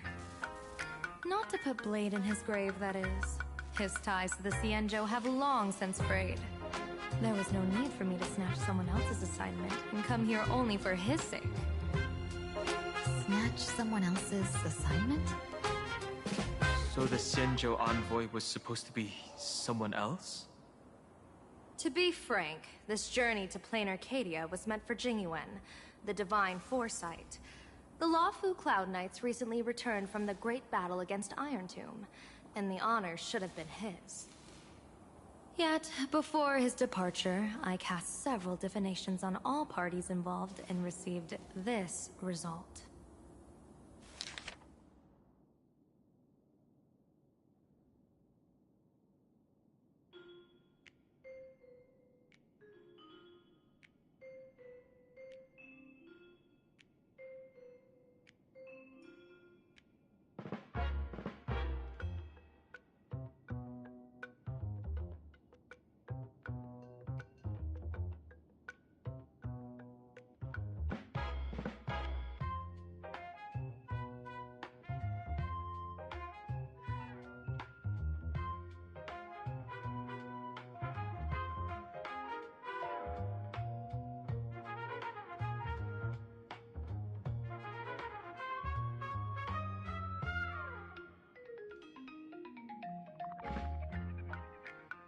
Incineration, death, abandonment.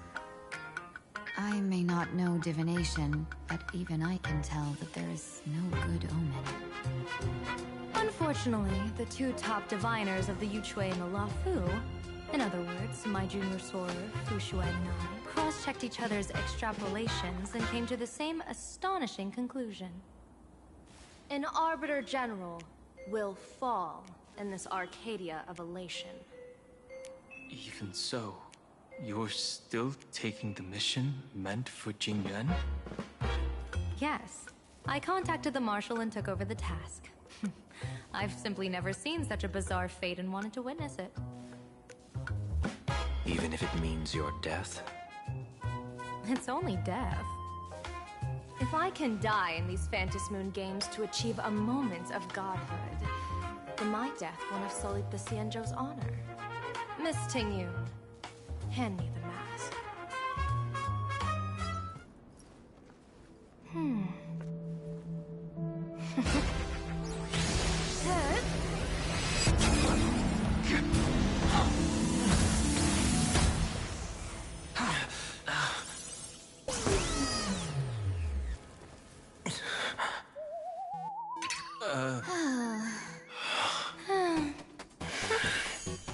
Well done. You have hit your fitness goal. Another active and fulfilling day. Sorry, Sunday. My body instinctively sensed danger.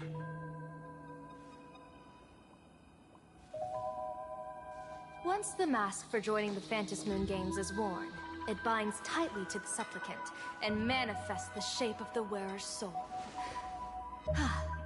I read something like this in the Views of the Universe from a Star Skiff. It's confirmed now. This mask is indeed genuine. Congratulations, Mr. Sunday.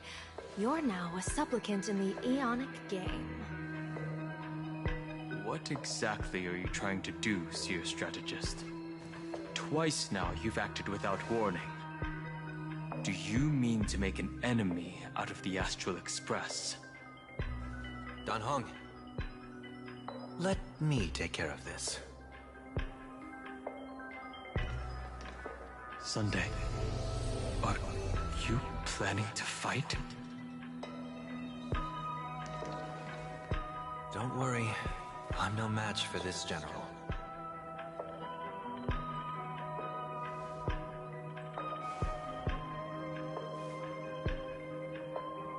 General Yao Guang, how do you pierce my thoughts? I ran a check with my tuning, and there were no signs of any outside intrusion. They say a diviner can't read hearts. I call that the excuse of mediocrity. Mr. Sunday, you're fascinated by the Phantom Moon Games. You even wondered, what if I wore this mask, didn't you? You can even divine thoughts like that? No, I'm simply good at seeing using my eyes. Though Mr. Sunday never asked to examine the mask, he's glanced at it at least 3 times since we started the conversation. Given the character and manners of someone as noble as him, I can't think of any motive for this action but genuine interest. Sunday? Yes, I did think of it. For a moment. I even considered putting it on. So, I merely gave you what you desired. This is no trap. It's just an unexpected gift. During the Phantom Moon Games, I'll give every ounce of aid I can to help you seize your chance to have an audience with the Eon. General Yao Guang, as far as I know, throwing out heavy profits first is usually a lure to make others lose. We've only just met. I don't understand why you'd go this far. Why belittle yourself? Every move I've made is to carve a sliver of possibility from the impossible. With my eye of Ishvara, I see you're the only one in this land who doesn't need to do a thing for me. Simply acting on your own will can bring change. Your own will? Indeed. Dan Heng, I do want to learn more about this world. Because this world of elation fascinates me. Is plain Arcadia truly a paradise? An Arcadia that its name claims?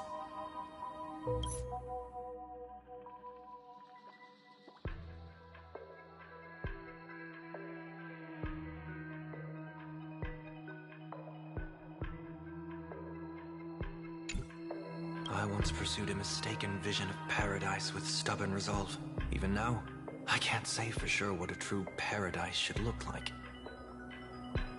That's why I want to see with my own eyes whether this Arcadia lives up to its name. So then, as long as Mr. Sunday acts, that omen of death Madame Yao foresaw. Of course it would still come to pass.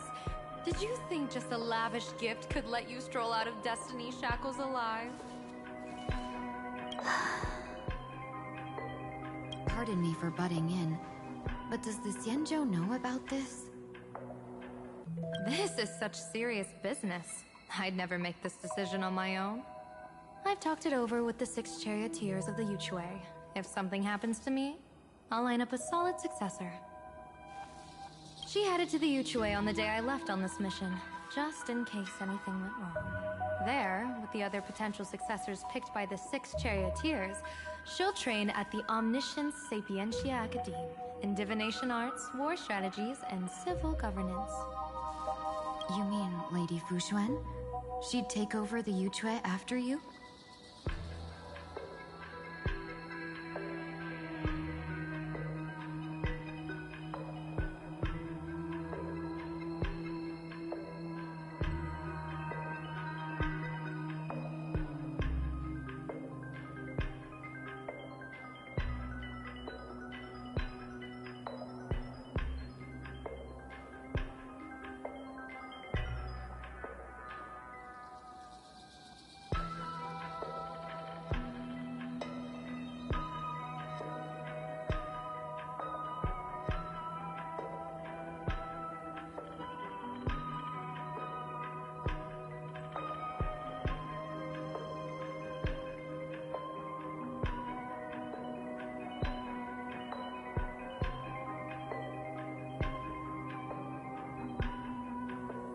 Fushuan? What Fushuan? If I don't make it back from this trip, maybe Qingque from the Law Fu Divination Commission could take the seer strategist position and command the Yuchue. Qingque and Yuchue. Whew, what a perfectly rhymed match. As for the details, shall we discuss this somewhere else, you three?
Map says the Ashen Detective Agency should be right here.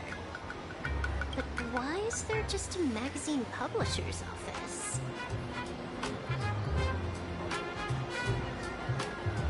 Holy for holy! Big drama hit Raffia Academy! A furbo?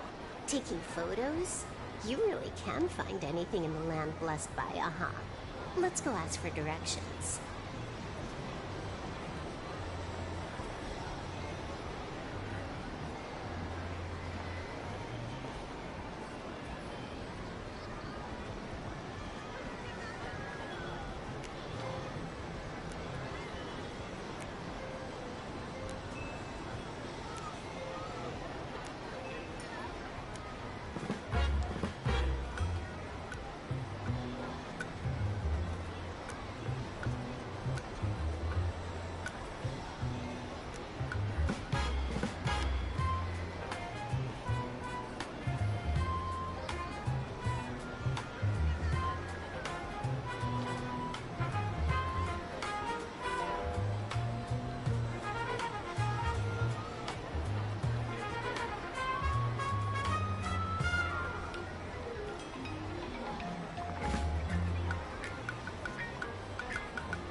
revealed.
Hey, little furbo.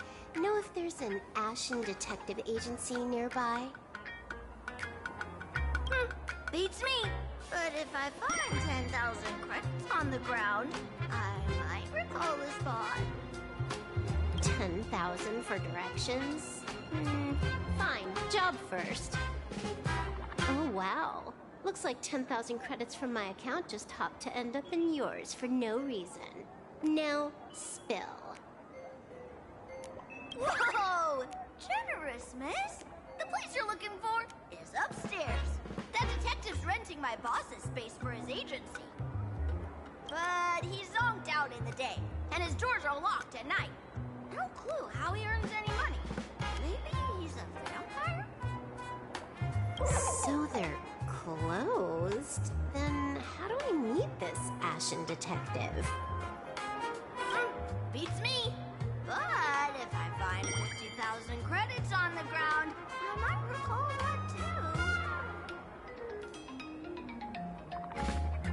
too. You stinky furbo! Begging for a smack! Scamming our guest!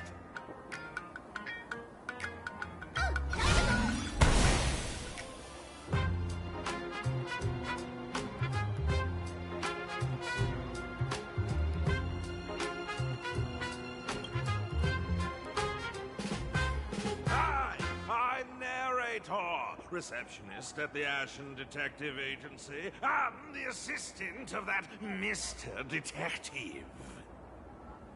Narrator, what sane person gives their pet that name? That would be the dude upstairs. By the way, that mangy furbo didn't fleece you, right? It did. A full 10,000.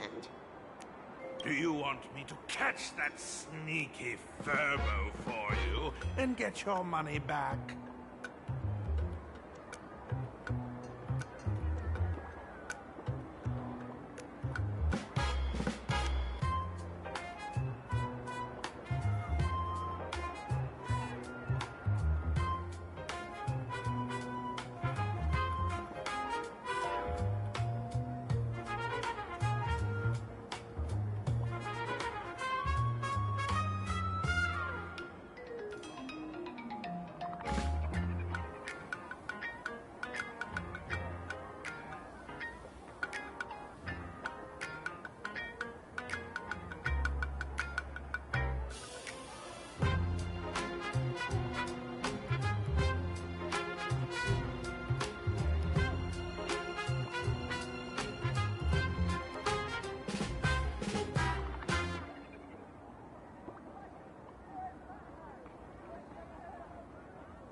Nah, save your breath.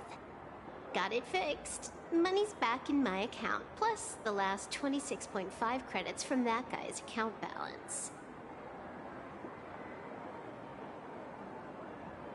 Oh, not bad, Bunklordian hacker. You seem pretty knowledgeable. So, would you mind showing me the way?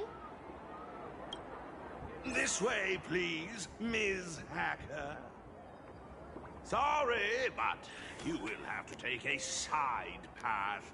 The landlord of this magazine office fled to dodge his debts, and creditors have been storming in one after another. In the end, Mr. Detective sealed the front door entirely.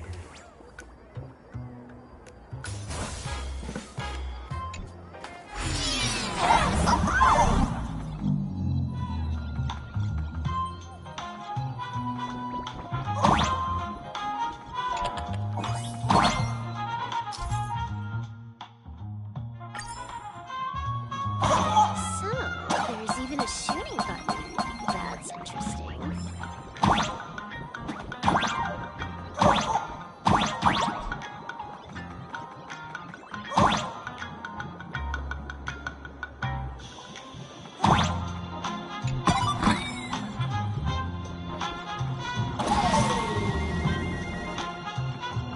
Why are there so many Virgos?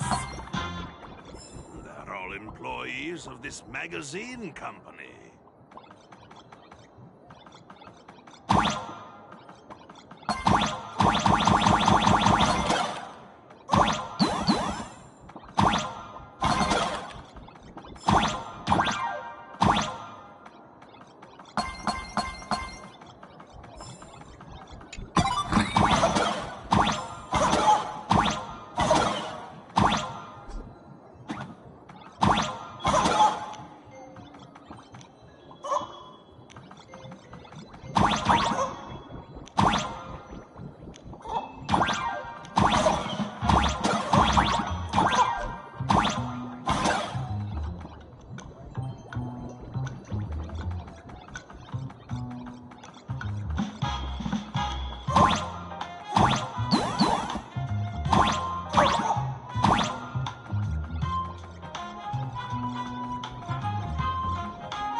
This scene feel like a punishment round from a game.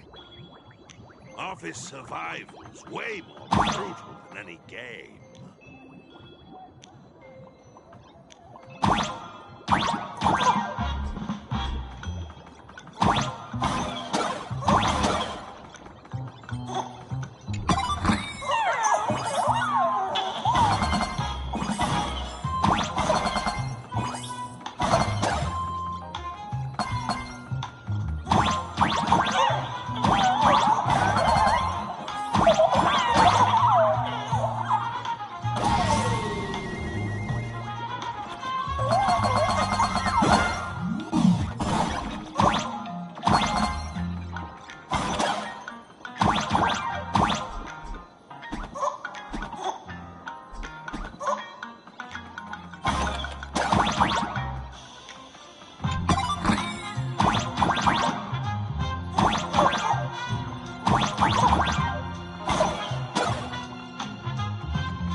This is where the detective lives? Yes, his office and living quarters are one and the same. It is a little shabby, I admit. At this hour, he is probably fast asleep. Visitors here are rare indeed. Visitors being rare. That really does sound a little sad. Please, come with me. I will wake him at once.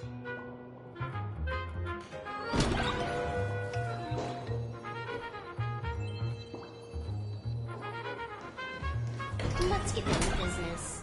I can stroll around later.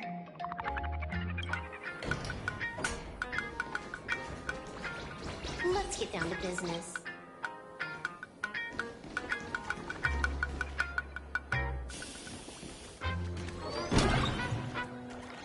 Time to get up, Mr. Ashvale.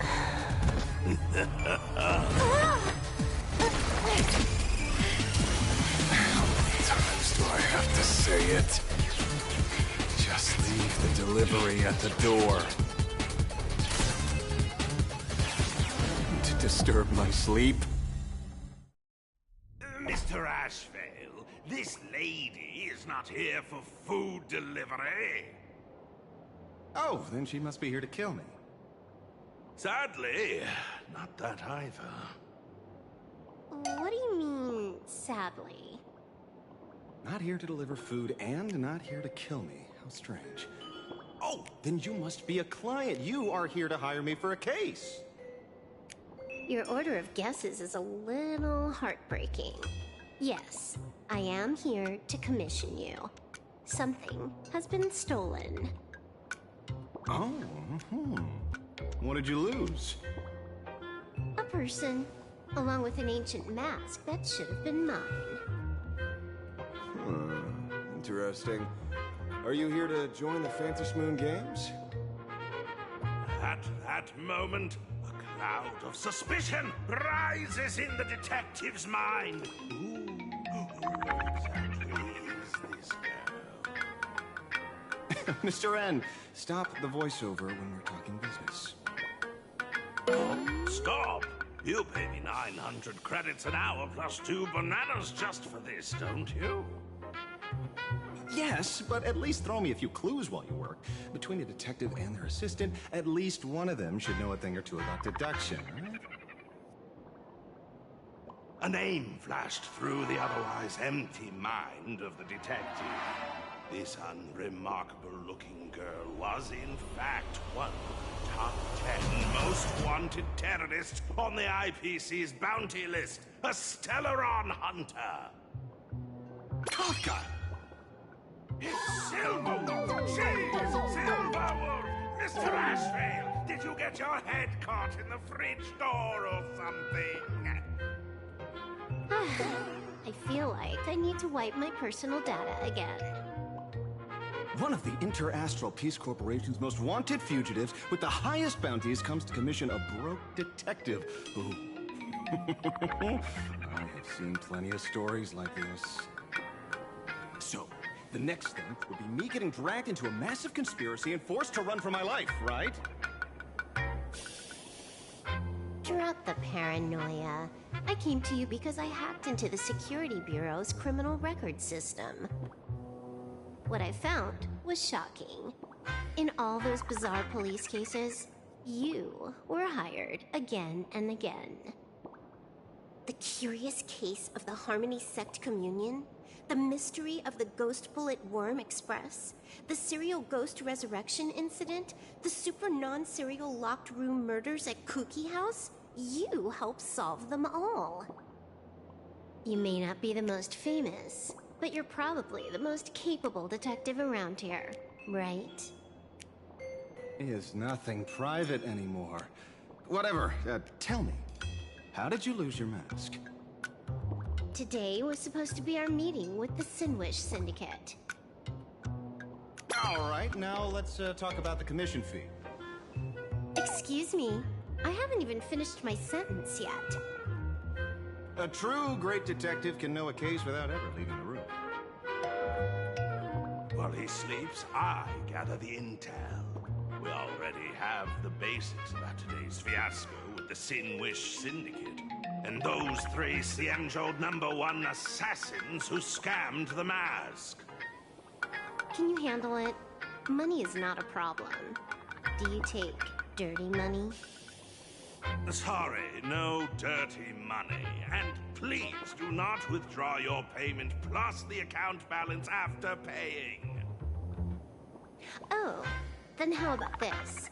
This is the IPC's turf, right? Turn me in for the bounty. You take the reward, and I bolt afterward. We Stellaron hunters sometimes use that trick to raise funds. Or maybe we could discuss the possibility of taking dirty money? 30 million credits? Pay us after the work's done. Deal. I'll try to get that money over the next few days. Here's my contact info. Update me the moment you have any news.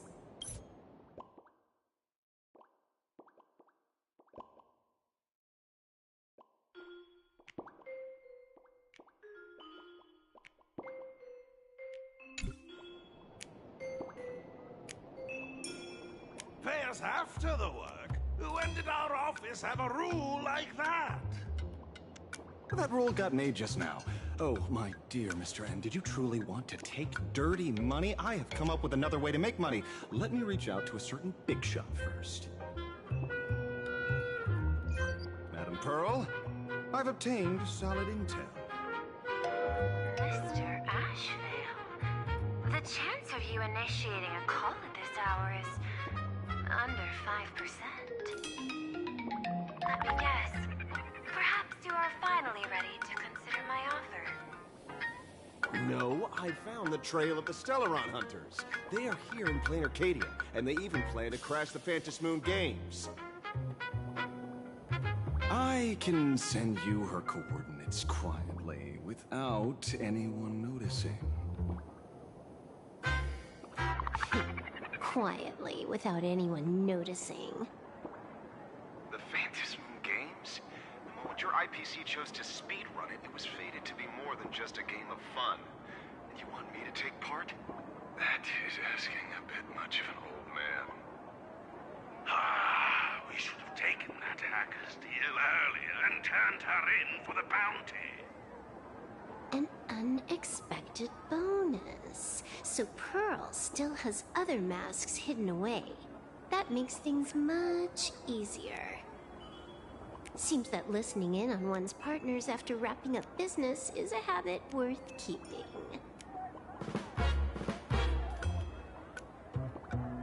Hey, lady, where are you?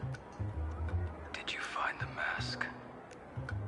Not yet, but I've got a new lead. We might have lost one mask, so I just need to find another. Fine. Promise me this. Next time, don't take contracts on the dark web using names like Xianzhou's #1 assassin. Okay. By the way, can you tell me what script Elio gave you this time? A completely blank page.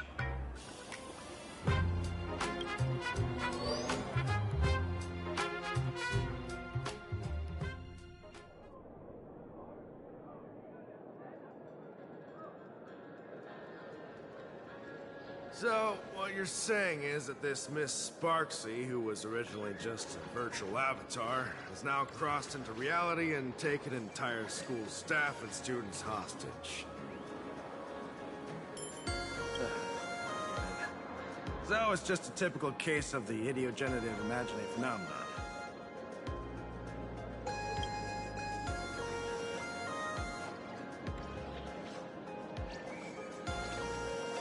You could say that, according to the old superstition. Modern science believes that when something receives excessive attention, it would suddenly gain life and becomes an imaginary due to the accumulation of too much wish power. What kind of modern science is that supposed to be? Plain Arcadia's modern science, of course. Outworld visitors might find this kind of thing strange, but it's not exactly rare around here. Certain historical eras had Imagine popping up non-stop like mushrooms after a shower.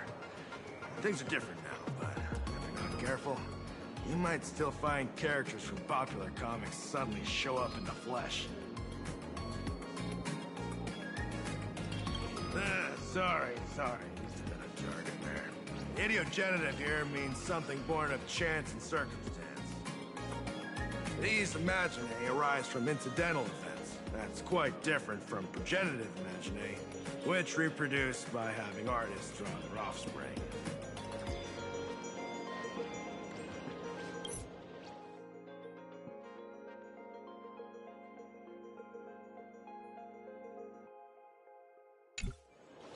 Heading out? Where to? Oh, you mean going to Graphi Academy to arrest this illegal imaginae? We can't. I just received notice from the Department of Aberration Defense. The first supplicant of these Phantasmoon games has revealed herself, and she's none other than Miss Sparksy, the one you mentioned. Although you're honored guests of the Astral Express, you seem completely unfamiliar with the laws and customs of this world. During the Phantasmoon games, we do not traditionally interfere with supplicants' actions. That's their privilege. In other words, since she's a supplicant, we security officers can't do anything unless she causes actual harm.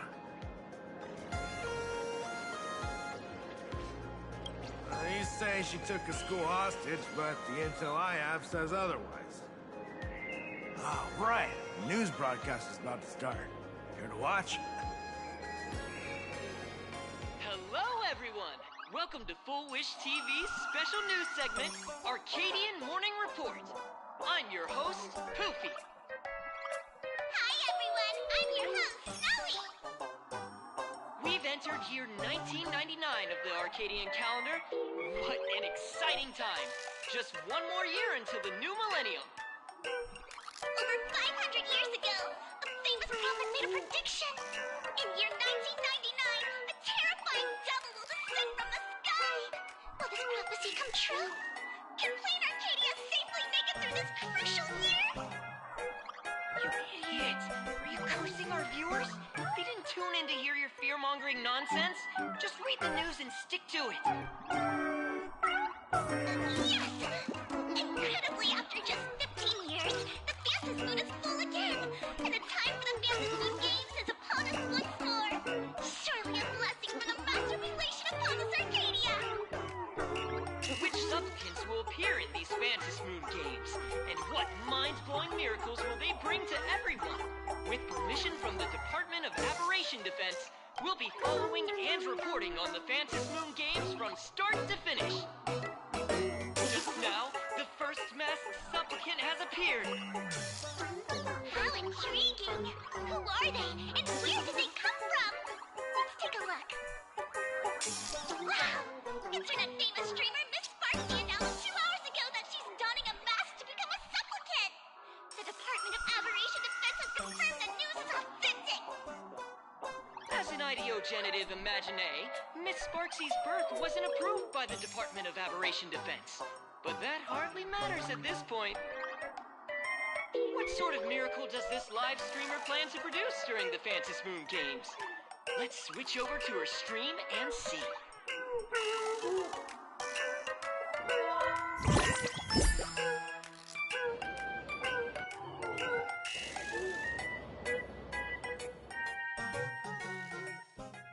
Yoo-hoo! And we're back from the commercial break. A big thank you to Love Insurance for being the title sponsor of today's Sparkstacular Arcadian Adventures livestream. One person, 1,000 faces. 1,000 faces, one person. Who will Sparksicle become today? Ta-da! Time for the big reveal! Everyone, follow along with me, Sparksy of Graphi Academy, as we check out how our new transfer student is settling in. Marge, say hi to the camera. Sparksy, don't you dare mess with me. I, March, am not someone you can easily push around. I'll have you know I'm the disciple of General Jing Yuan of the Luofu and General Hua Yan of the Xu Ming. I've undergone rigorous Xianzhou sword training. Others might fear you, but I sure don't. My, March seems quite worked up.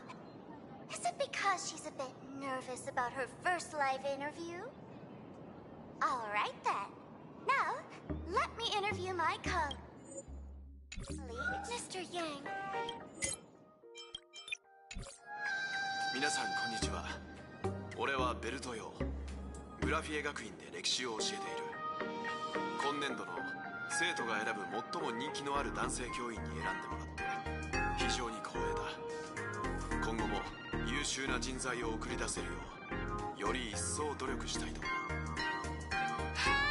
ありがとう。インタビューコーナーはこれくらいにして、次回の配信内容を告知しておくね。いつも応援してくれるヒバナのみんな、本当にありがとな。ヒバナはそんなみんなの応援に応えたいなって思ってるの。In 3 hours, I'll be hosting a special live stream performance, Sparksicon, alongside our special guests, the legendary maidens from the Astral Express, who have carved countless legends across the cosmos. Tell your friends, your family, even your enemies. Let's set aside all grudges and meet in the stream to witness the most dazzling sparks light up Plain Arcadia.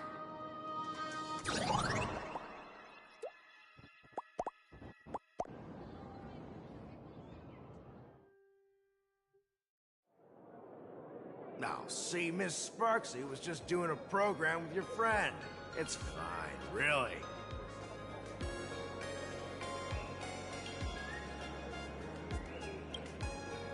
Have you seen shows like that before? You know, where celebrities go somewhere to do everyday jobs, like those reality shows where they trade places with regular people. She picked Graphia Academy as a target. That school had its fair share of trouble 15 years ago, too.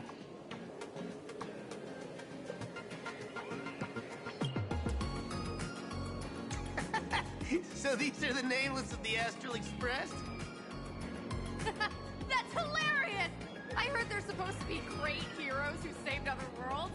Look at them now! Switching to comedy in a heartbeat.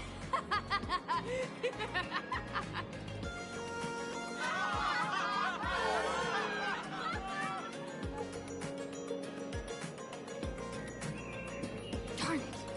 Soon the whole of Plain Arcadia will be saying Sparksy caught the Astral Express crew in one go and made us the butt of jokes. Her reputation would also turn into her trophy. Oh, right. Please keep this Phantom Moon Games emergency response guide safe. Some sections in it might come in handy.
If there's nothing else, I'll be going now.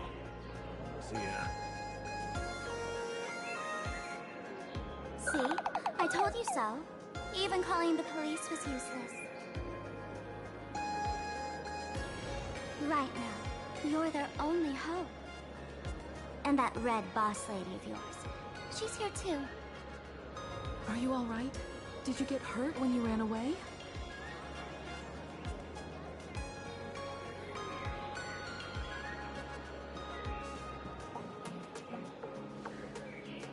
So, March and Welt are both trapped in Graphia Academy now? And that girl called Sparksy took the mask, too. No, it's not your fault. I underestimated the complexity of the situation behind these games. Coming back to my homeland was meant to be a relaxing vacation for everyone.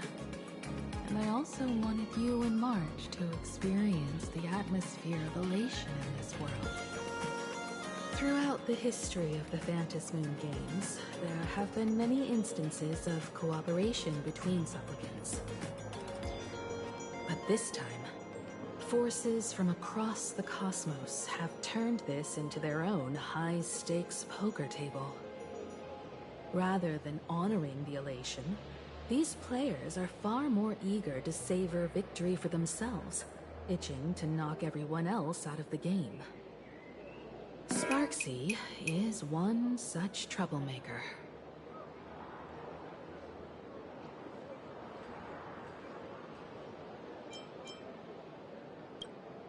It's dangerous to rush back to school on courage alone, when we don't know what Sparksy has done and what she's planning to do.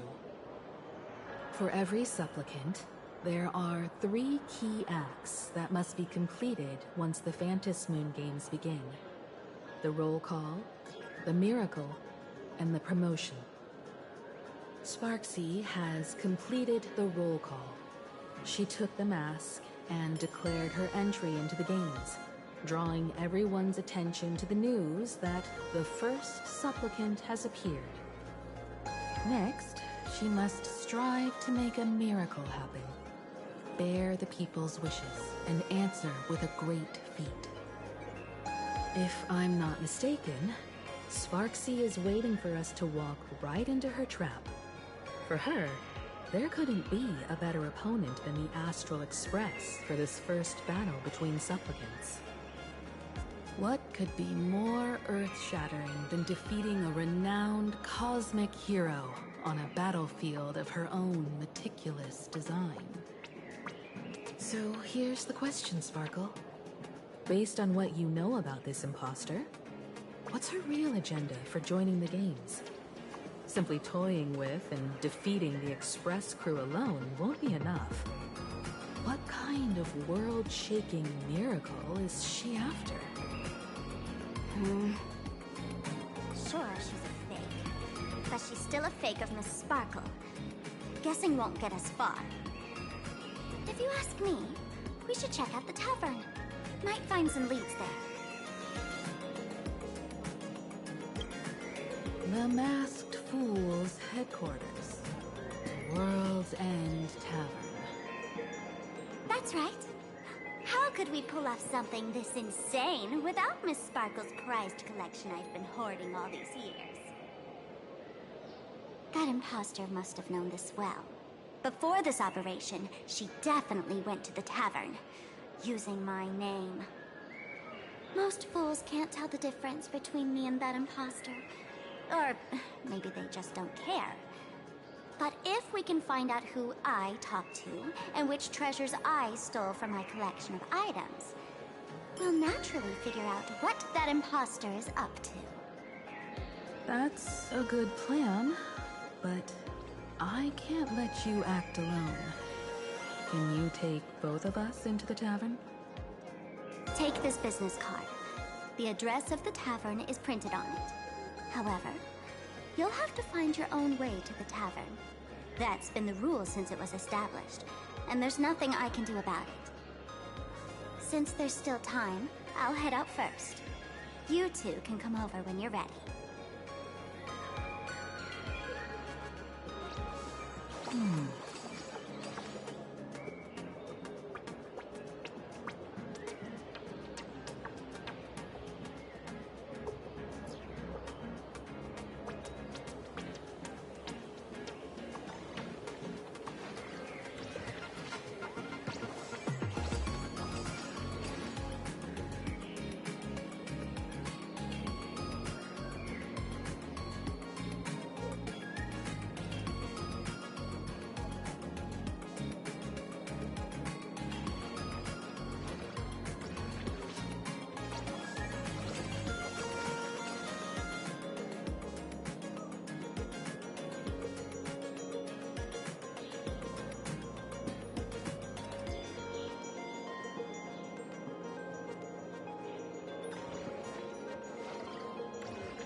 I'd say she needs us more than we need her.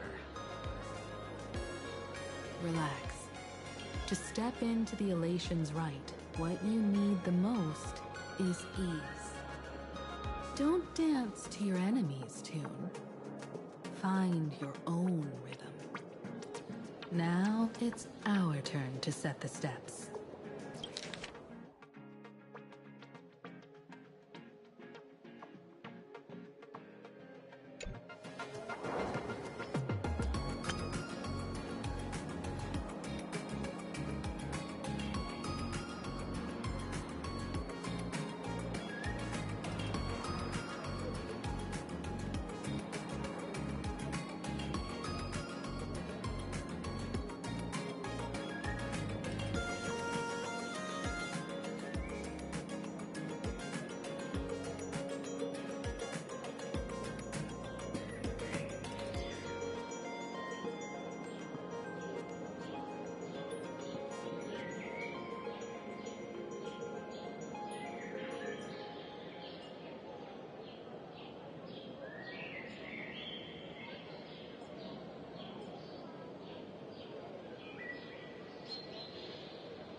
Dove Brook District.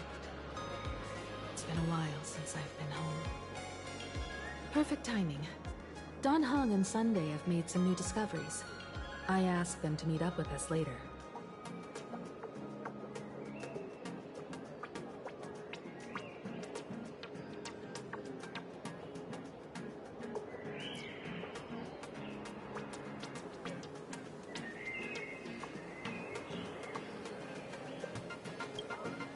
Don't get your hopes up too high. Looks like this vacation trip has gone right back to our usual trouble magnet mode. Now this is the kind of vacation the Nameless just has to savor.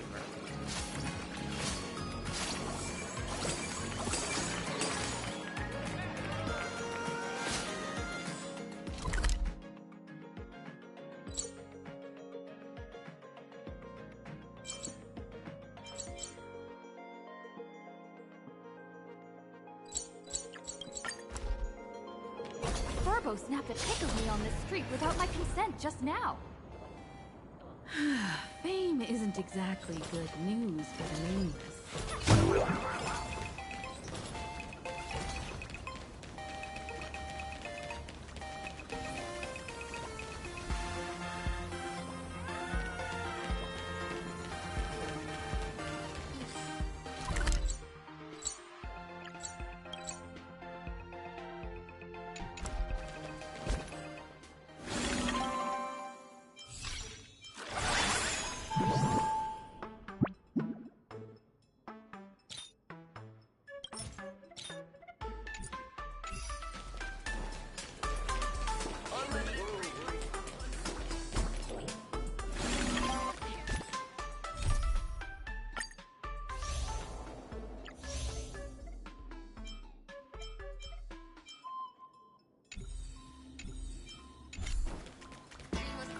We're almost at Dovebrook District.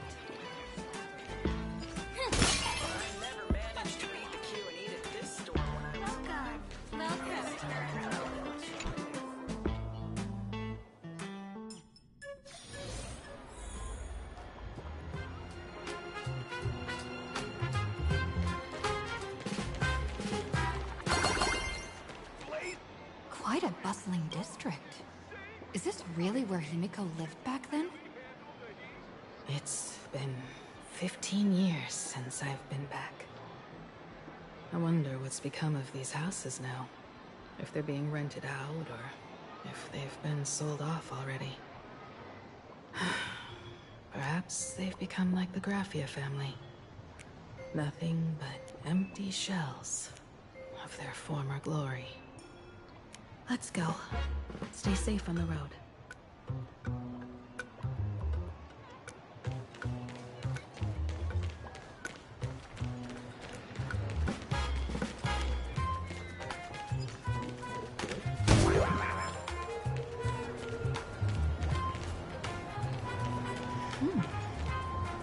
This place seems to have changed a lot.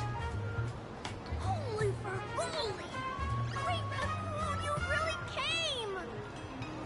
There's a Furbo calling out to you. Why don't we go take a look?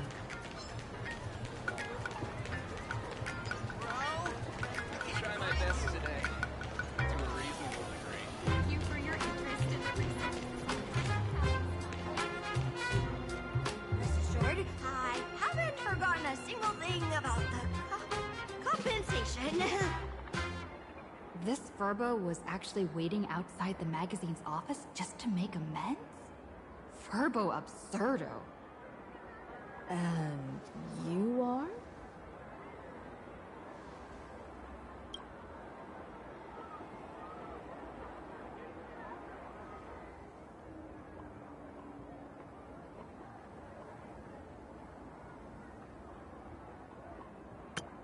Would you mind coming into our magazine office to talk? Let's discuss compensation, shall we?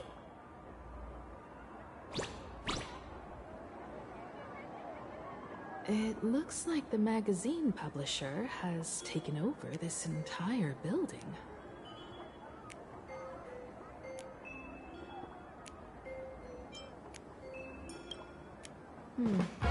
Strictly speaking, the entire street where this building stands belongs to my family's estate. It's said that, in their heyday, the Graphia family owned property all across plain Arcadia. But by my generation, very little was left. When my journey reaches its end, will anyone in this world be able to inherit anything from me?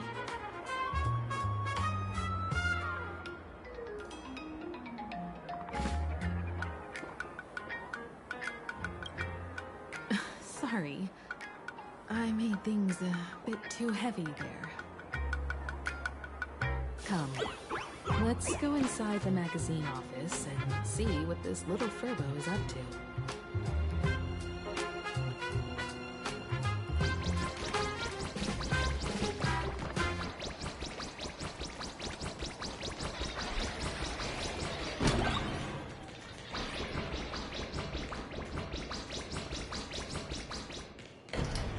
Hey there, Paraprince!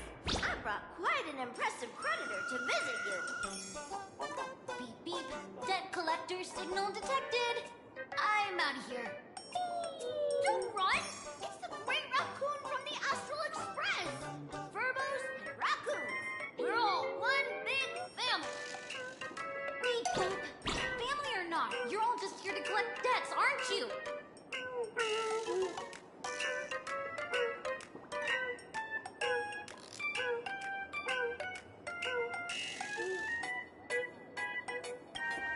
Gray Raccoon, that jerk of a company president ditched everyone to dodge the debts. We brothers haven't gotten paid in months. As you can see from our sorry state, if you sold us all for Furbo Hot Pot, you wouldn't get much money back. But I've got a plan. We can work together for some mutual raccoon Furbo benefits. After all, Furbobo Weekly does have quite a readership. Right now, the hottest news in all of Plain Arcadia is the arrival of the Astral Express. Once you become the company president, Great Raccoon, Furbobo Weekly can go full throttle for you, becoming the Express's exclusive media outlet. Just got a string of hot scoops. In no time, Furbobo Weekly will be the #1 gossip magazine. We won't have to worry about our salaries, and Great Raccoon won't have to worry about compensation.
A magazine publisher?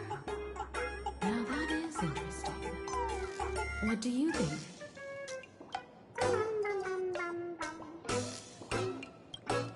I knew you wouldn't pass up an opportunity like this. These Sparbows may be crafty and full of tricks, but they can definitely help us out. A media outlet working for you, and a network of informants who can run around everywhere? Having a logistics team like that during the Phantasm Moon Games would come with many perks. And best of all, they're free. Being a company president is actually super easy. Just follow me.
Surprises sure go hand in hand with you.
That's all it takes? Okay, from now on, I'm your new company president. Woo-hoo-hoo-hoo! Great Raccoon is our new company president! Ha! Whatever mission you assign, we brothers will get it done for you. Anything else you'd like us to do?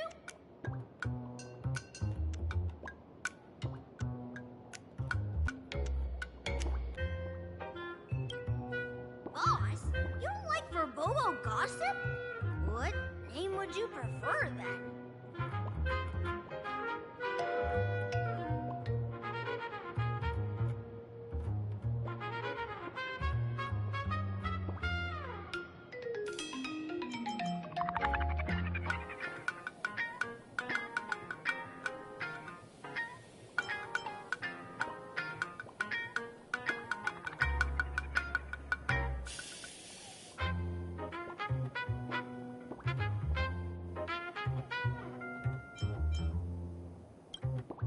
Ugh, my heart just skipped a beat. But that's okay, as long as the boss is happy. Are you sure?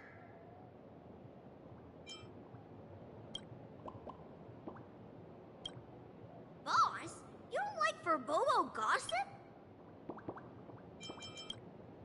Oh, that's quite a unique name. Are you sure?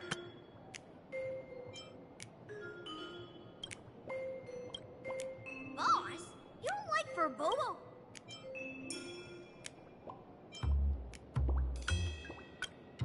Ghost Ship Grove? What's that supposed to mean? Are you sure? Boss, you don't like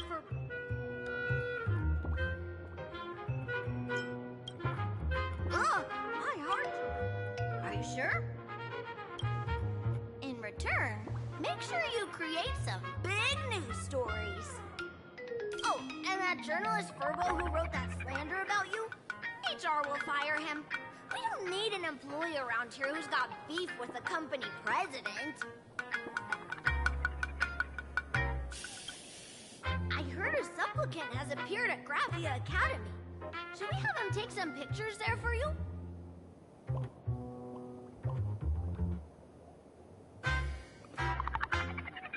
No problem. I'll arrange it right away. This Furbo will issue the order. Stay tuned for his first-hand report. Looks like you're already getting into the groove of being a company president. We're pretty much done here, and Dan Heng and Sunday should be arriving soon as well. I'll just have them meet us here at the publishing house.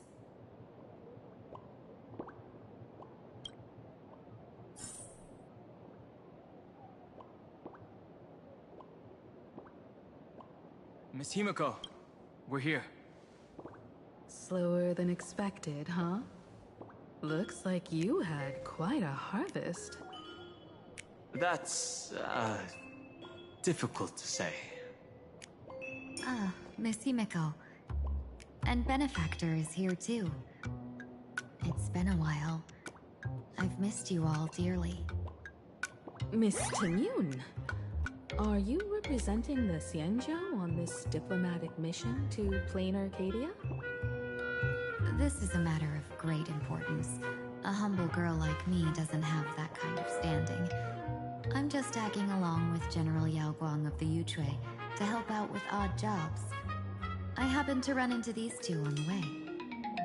The seer strategist. What happened on this journey? Sorry, there was a bit of a hiccup. I accidentally put on a mask of elation. Now I'm a supplicant in the Phantom Moon Games. Well, that's quite unexpected. I know the Express has been seeking to join the Phantom Moon Games, and I've been quite curious about that. Sorry. Did I make things more complicated than they needed to be? No need to apologize, Sunday. Though you may not be one of the Nameless, you're still a companion on this journey with us. No Nameless would stop a fellow traveler from finding their own path. Many thanks.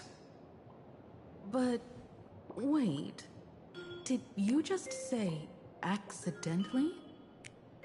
It's a long story. I'm afraid we'll have to wait for General Yao Guang to explain it herself. She was with us just now, but somehow disappeared without a trace.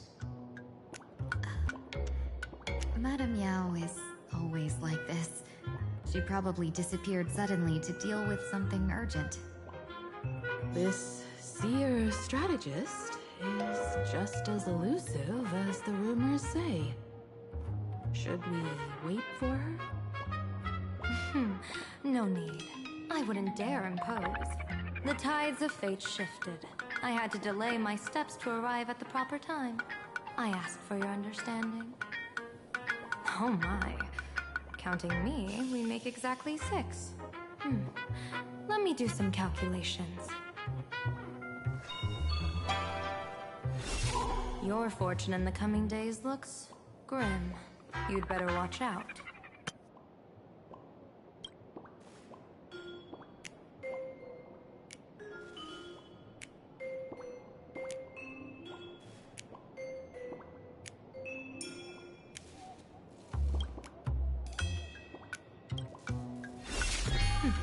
Wheel. Makes sense. You got what you wanted today. The Fates spell danger. This matter is most likely connected to that blade. Ah, the little fox's misfortune has overflowed into good luck. She's blessed with constant good fortune, a true harbinger of prosperity. Huh. That's weird. I can't see yours.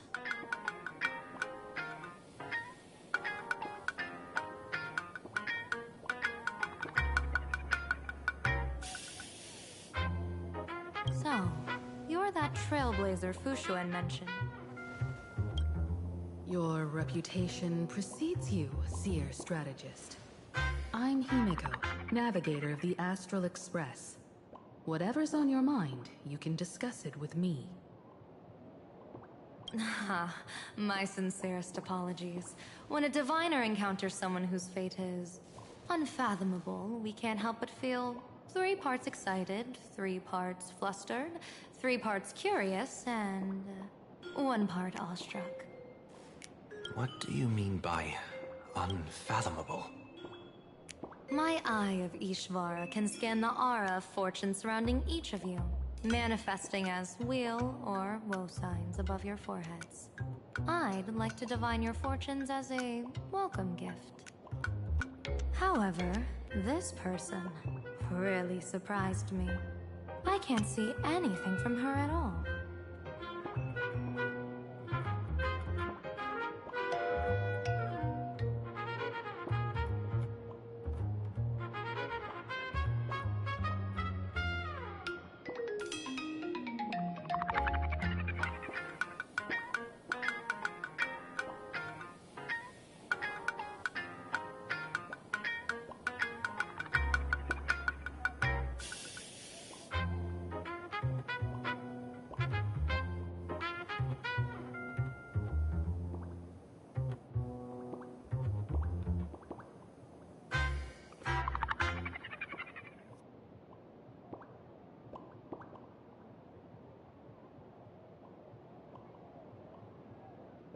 Are you really free to try any choice?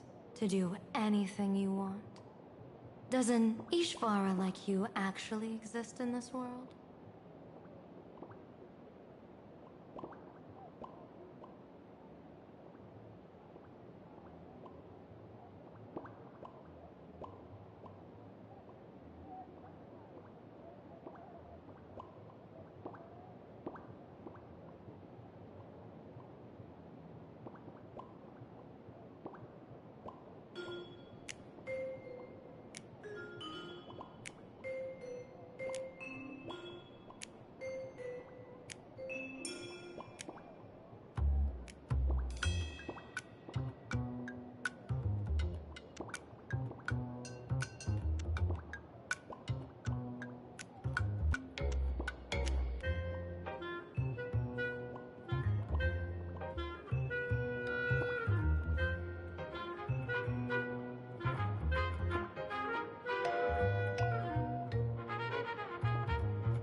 You mean, you've witnessed the existence of Terminus? But that doesn't mean your life has entered the finality, does it?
What do you think this means, General? As an Ishvara, their mere presence in the playfield creates a variable in the game. It's both a blessing and a curse. As I said before, the weal and woe of us six align with the 6 lines of divination. If she represents woe, then the hexagram falls to water, where dangers lurk above and below, spelling doom. If she brings weal, then the hexagram shifts between wind and water, presenting a great opportunity to strike. Auspicious.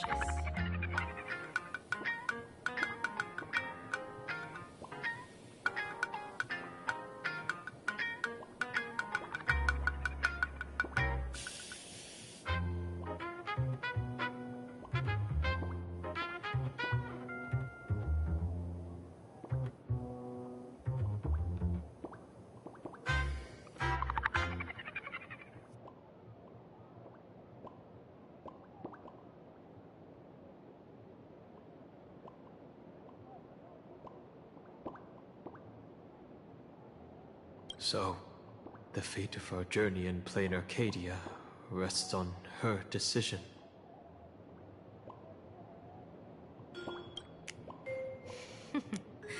It's not as mystical as it sounds.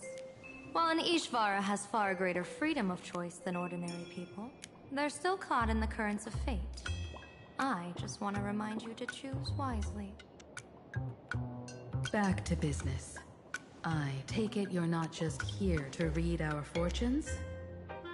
I am here to greet everyone, to apologize to the Express Navigator for my previous indiscretions, and to borrow someone from you. Miss Himeko, now you understand how I ended up wearing this mask. I get it. She says she wants to borrow you for an operation. I want to hear your thoughts. If you're not comfortable refusing, I can speak up for you. Oh, you two. No need for whispers.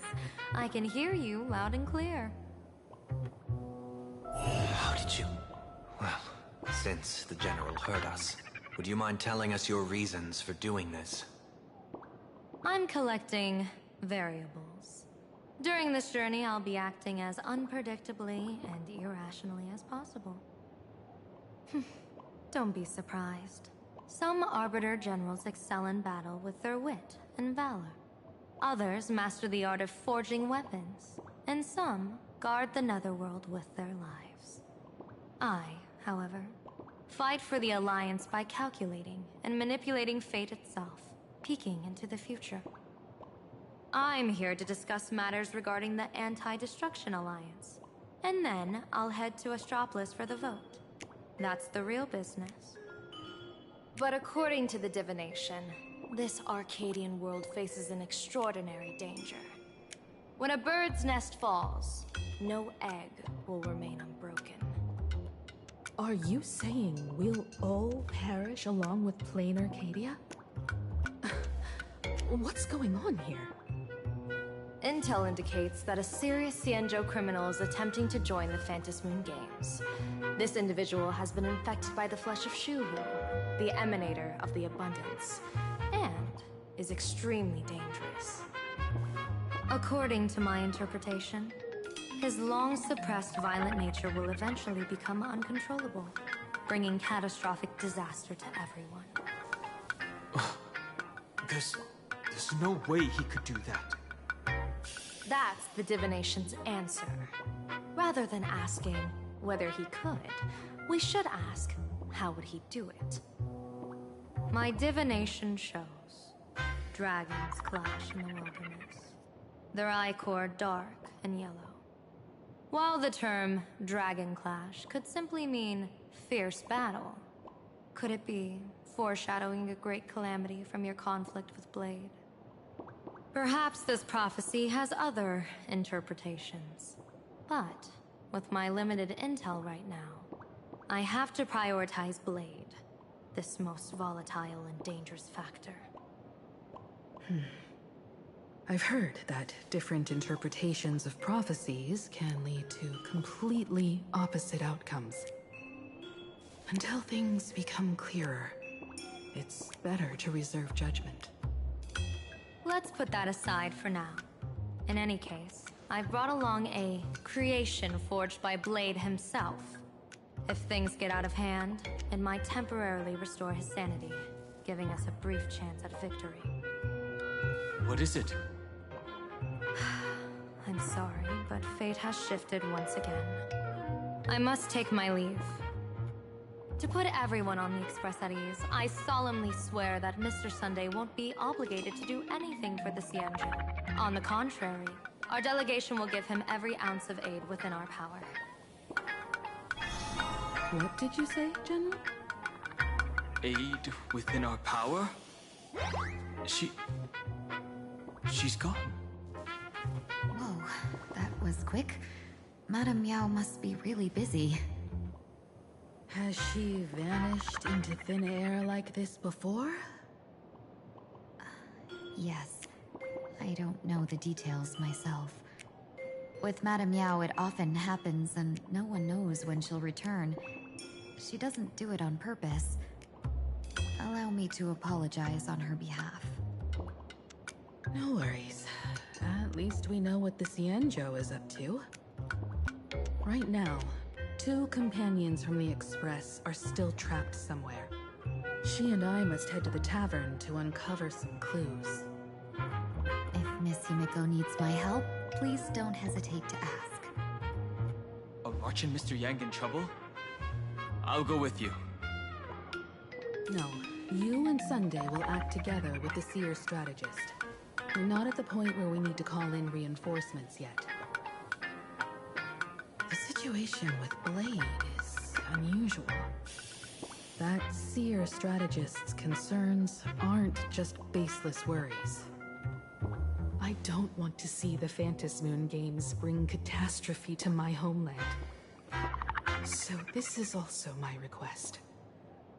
To put it in the General's words, please do your best to introduce new variables.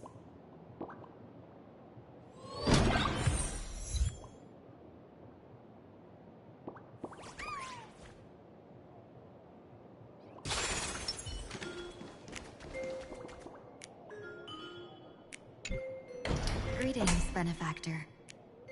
It's been many days since we met in Penacony, and I've been thinking of you day and night. Thank you for your concern. I'm doing well. Though my skills are meager, Madame Yao praised my resolve to kill my enemies, saying that was just the variable she sought. That's why she assigned me to temporarily serve under her command for this expedition. And look at that. It's brought us back together again. What fortune. I wished I could travel with you longer back in Penacony, Benefactor. After all, I've yet to reclaim the opportunities Pantilia stole from me.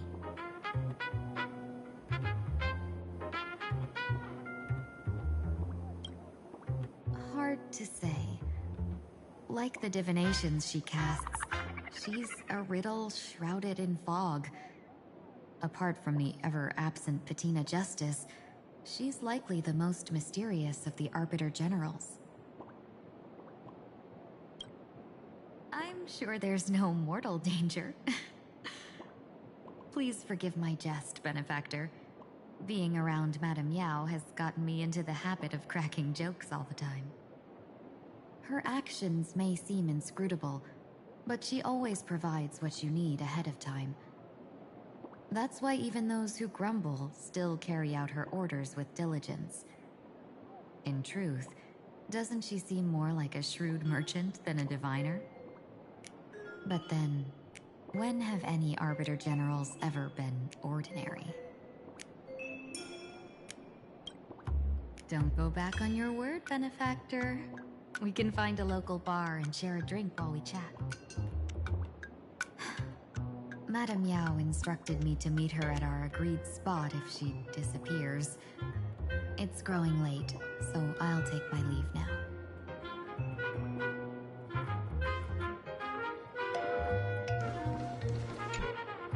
I understand Miss Himiko's intentions. I'll leave March and Mr. Yang in your care.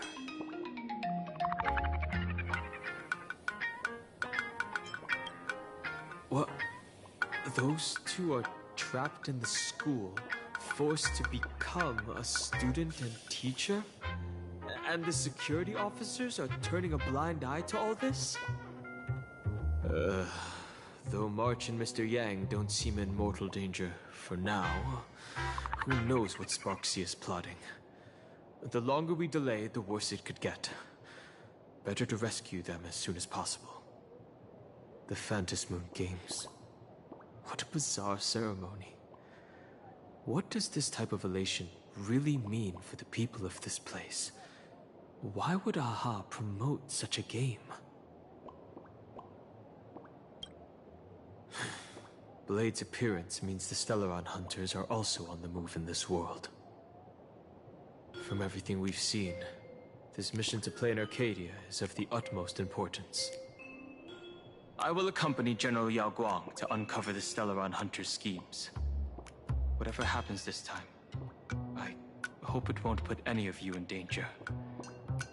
I'll do my best to make sure of that.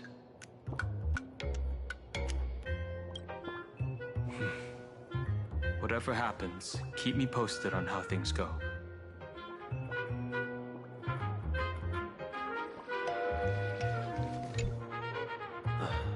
Mask of elation can reflect the shape of one's soul.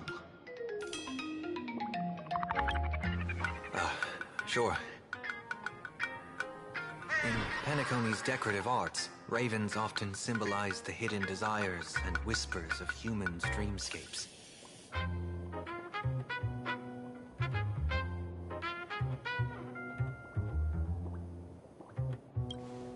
Don't worry, I once tried to ascend to godhood myself. I won't be dazzled by the honor of an audience with a deity. Taking part in this grand event is also about gaining a deeper understanding of this Arcadia. Just as one cannot miss the Charmony Festival when visiting Penacony.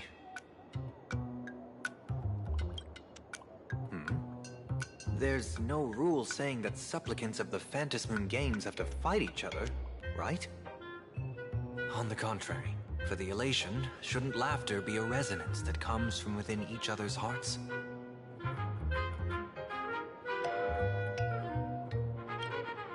After putting it on, I seem to hear curious voices. The mask whispers to me, urging me to show my elation to the god, to create miracles that will make the people of the Arcadia laugh with joy.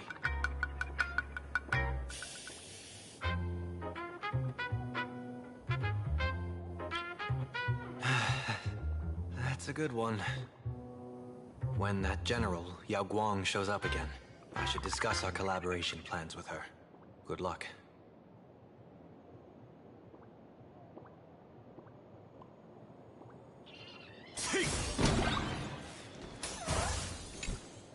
The IPC, Masked Fools, a Cienjo General, the Stellaron Hunters, and the Nameless. Some came for the Alliance. Some for the Eon's game.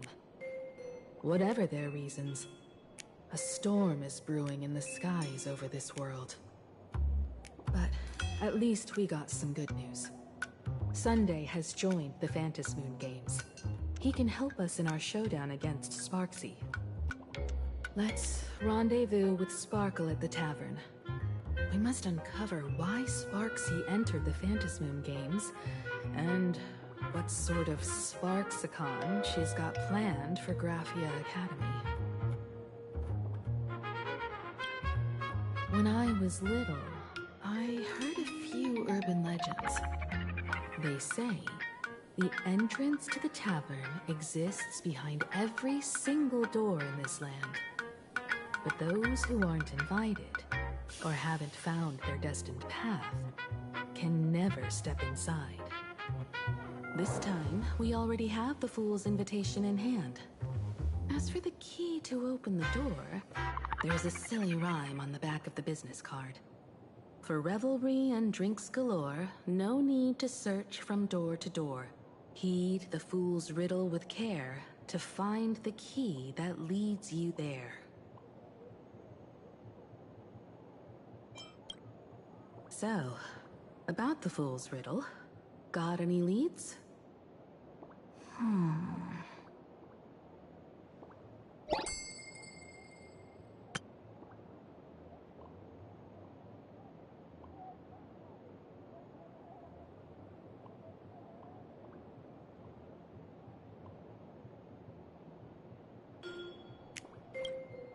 Whether they look up or down, the moon that humanity gazes upon in the sky is always the same Phantasmoon. Looking up makes sense, but looking down? How exactly do you gaze at the sky?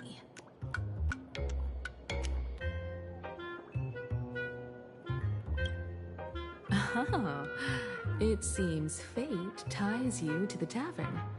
I get it now. The answer is Dovebrook.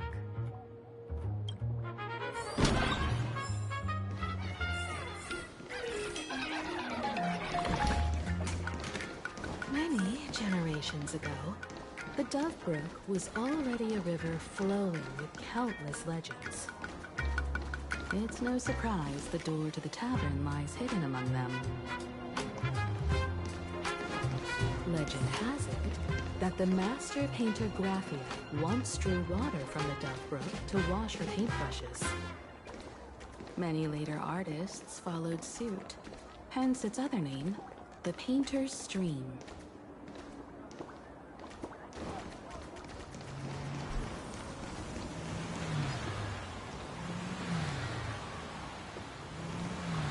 Looking at Dove Brook's scenery.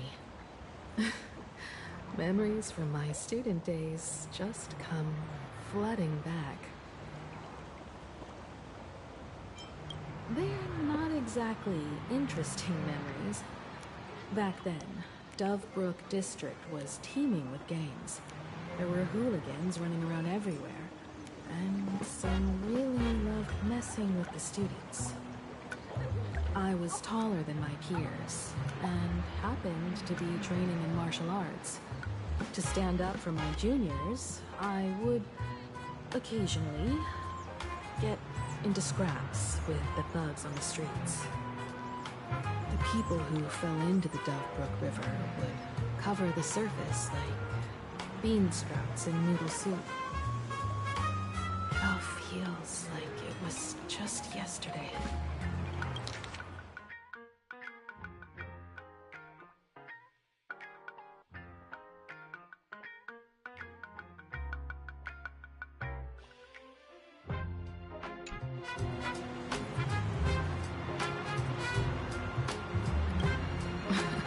Sometimes the thugs fell in. Other times, I took the plunge myself. Back then, I was a bundle of restless energy. The teachers always said I was like a wind-up toy that never stopped banging its drums and cymbals, stirring up a commotion wherever I went. In the blink of an eye, 15 years have passed. Hard to believe someone as reckless and willful as me became the navigator of the Astral Express. Now's not the time to wax sentimental. The Dove Brook. So, where's the tavern entrance hidden?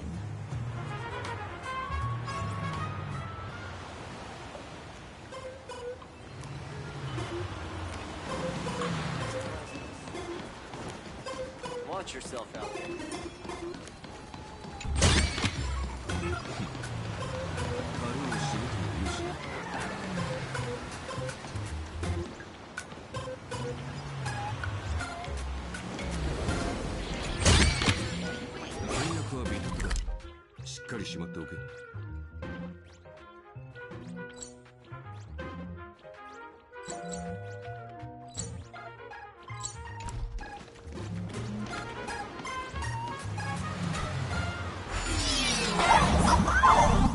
According to the business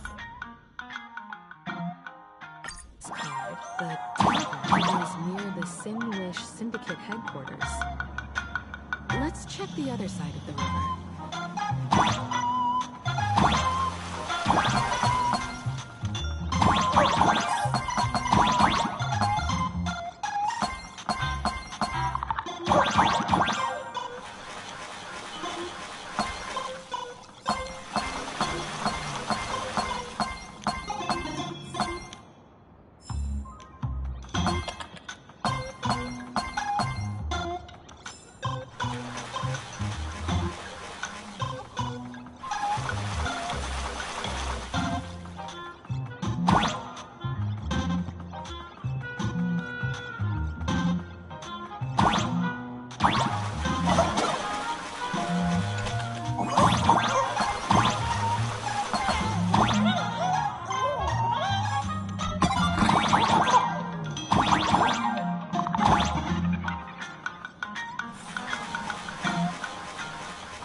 Focus on finding the tavern entrance right now.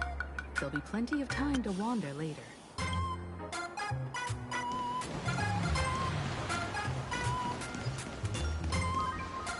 Hey, folks! Have y'all heard the joke about the Dove Brook? Yeah, one day, a criminal escaped from prison. He ran for his life, but just when freedom seemed within reach, the Dove Brook blocked his path. With his pursuers closing in, the man prayed to the river.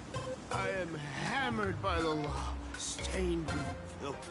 Oh, pure flowing waters, please do not swallow me. A voice from the Dove Brook replied, there's a pedestal of light upon the water. Step on it and you can cross. Criminal wept. What pedestal of light?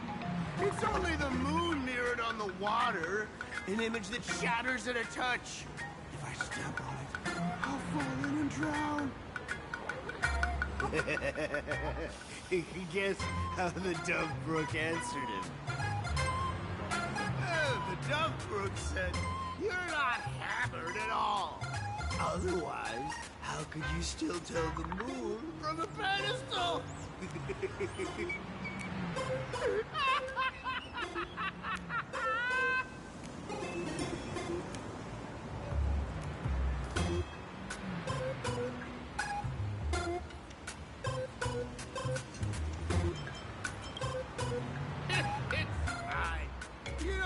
Buy me a drink as long as I can make you laugh.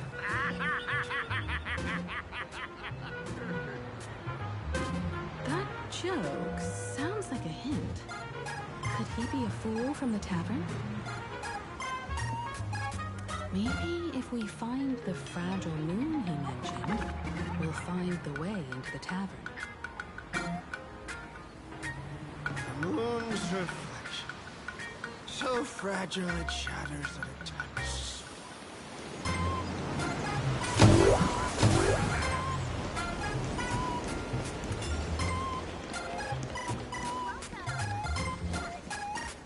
Focus on finding the...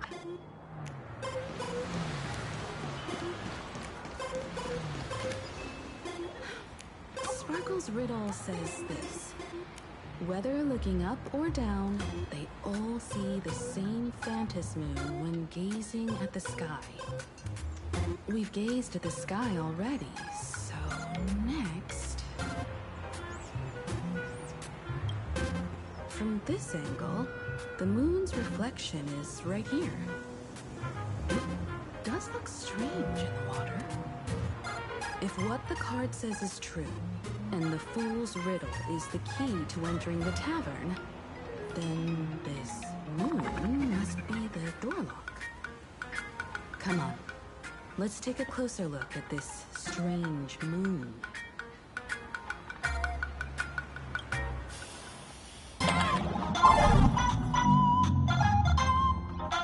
Keep going.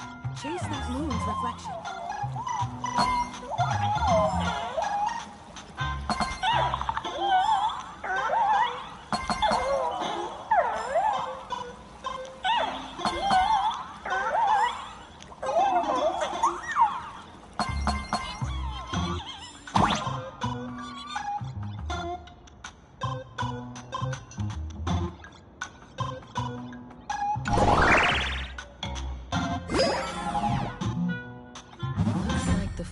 Are guarding the moon's shadow tight. Find the switch and blast through the obstruction. Shatter the moon. They're one step closer to the tavern.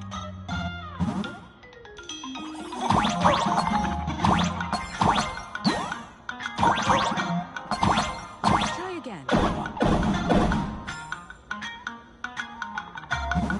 Something's back there. Is that a key? The moon is about to break. Let's try again. The key has dissolved into the water. The water's surface is about to change.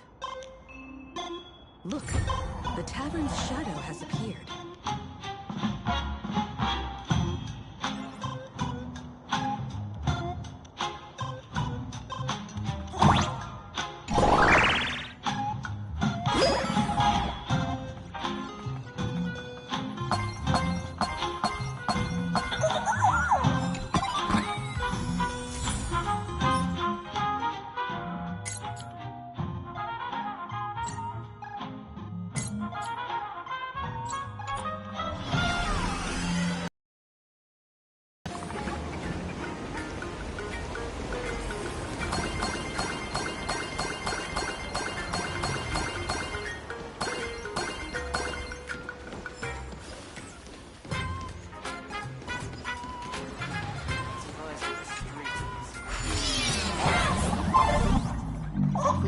this path ahead, we should reach it.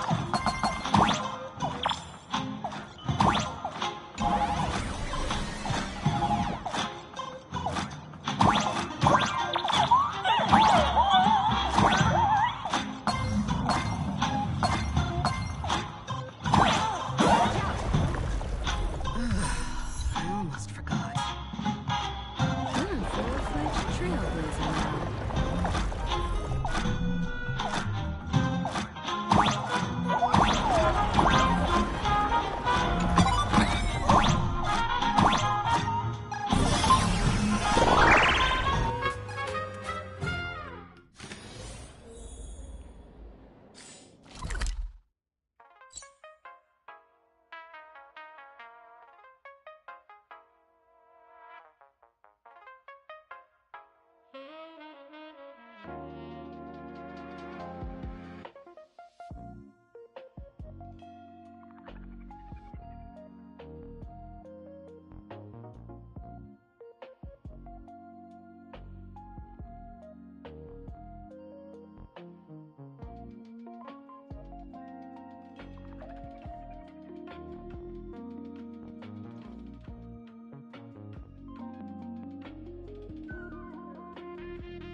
Welcome!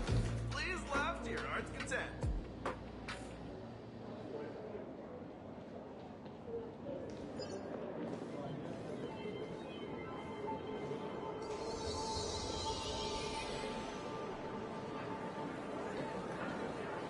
So this is the World's End Tavern. No. Allow me to correct you.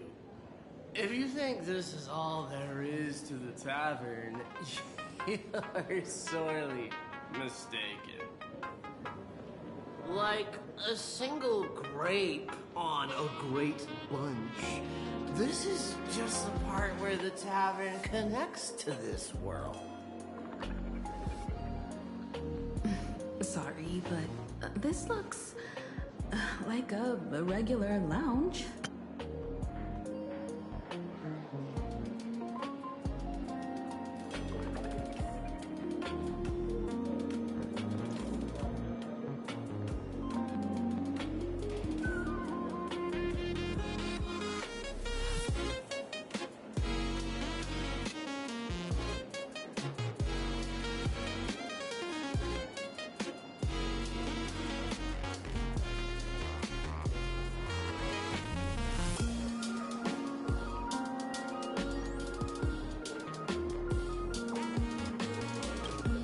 The so-called plain Arcadia isn't really an Arcadia either, but who's complaining? Life goes on, doesn't it? If you're looking for something that's true to its name, take a ride on the Astral Express. Funny thing is, it's literally a train. You know, can't find a single trace of astronautical engineering on it. Wait, you two are navigator of the Astral Express and the raccoon on board. right? I've seen you in the news.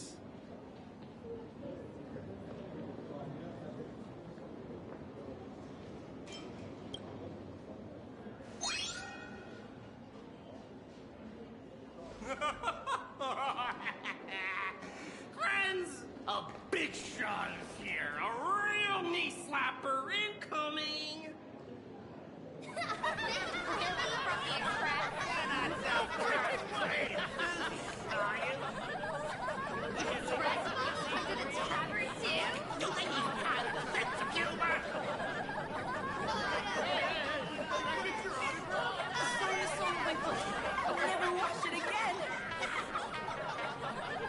Everyone, curb your curiosity. These two are my guests. Even the most mischievous among you should know when to stop and mind your manners. Oh, well, if it isn't little Sparkle. We've all heard your joke. Take the mask from a masked fool, and what's left but a fool?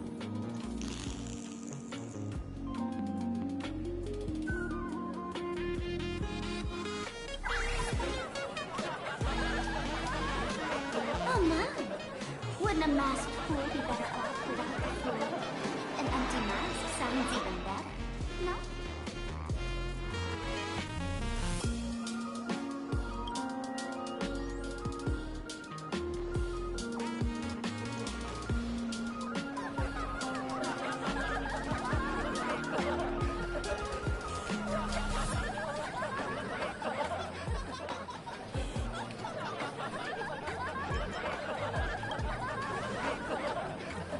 Don't take an idiot's words too seriously.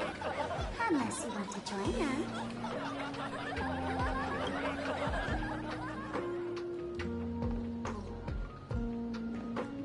Alright.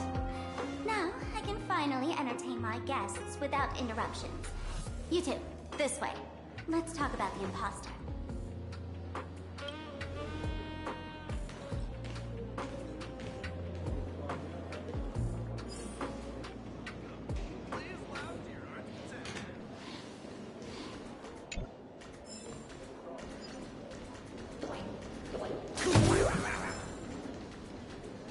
The man's wary gaze sizes up the young person before him for a moment. He offers a slight nod in greeting. Your curious gaze circles him.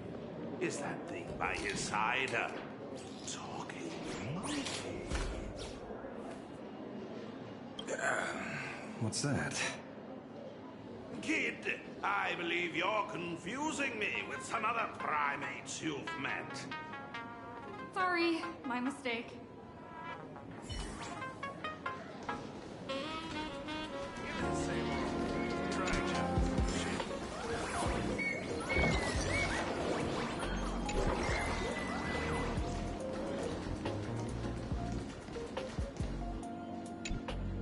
Alright, you two. First round's on me. What'll it be?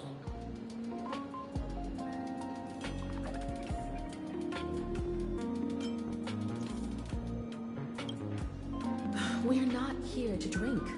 Time's ticking. Did you find anything on Sparksy? Don't pull a wrong face. You'll sour the vintage in the cask. While you were gone, diligent little Sparkle was gathering intel non-stop and didn't waste a single minute. Sparksy. She did come here disguised as me. I called Giovanni. You might not remember him. He's the poor sap who drew the short straw to manage the storage area recently. Old Gio told me that a week ago, I came here and took a few things. Among them was a vial of mimetic virus. A mimetic virus. No wonder she could take over Graphia Academy and distort Marge and Weld's cognition, making them believe they're a student and teacher.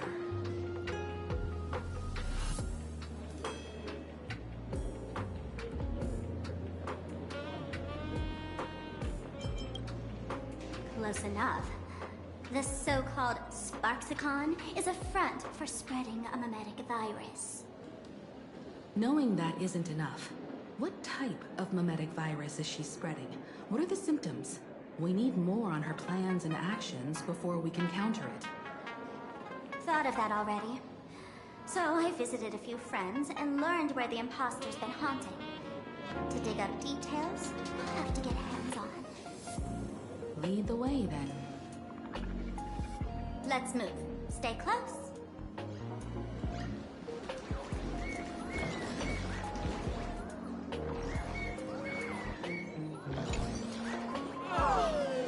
Abandon all despair, ye who enter. If you want to pass, then amuse me. I'm waiting to ask God the harvest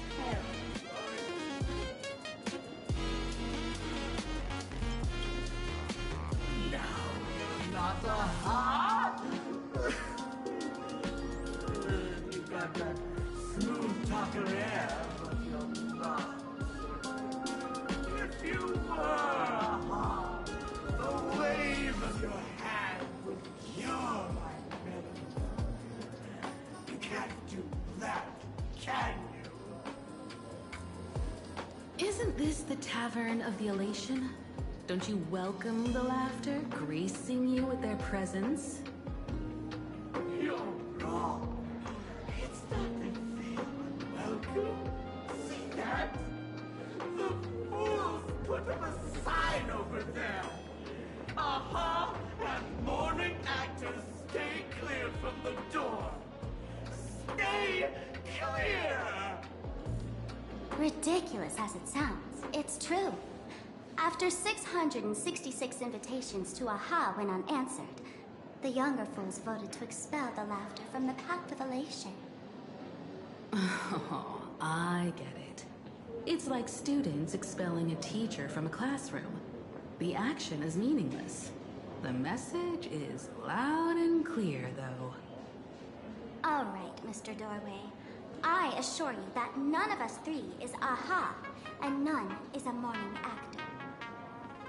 Oh, it's Sparkle. Is it really Sparkle? Is not someone else pretending to be Sparkle? I can't tell, and I don't care. Listen up, gray-haired lass. If you want me to open, pay the toll with saying a joke. I've been waiting for the one joke that can cure my melancholy. Now!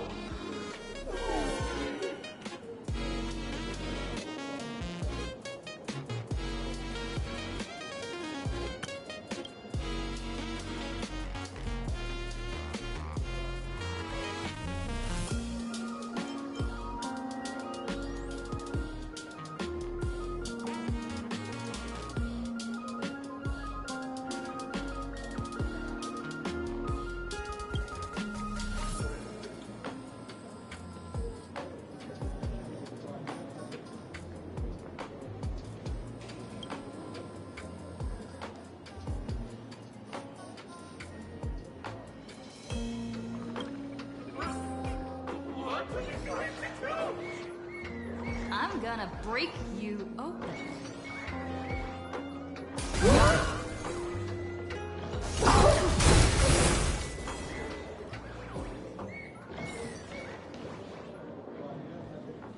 Didn't expect you to have the pull to get me into the tavern. As expected of a detective's assistant. Back when I still had a sense of humor, the fool gave me an invitation. You can thank him for that. You're really going to see the Stellaron Hunter case through?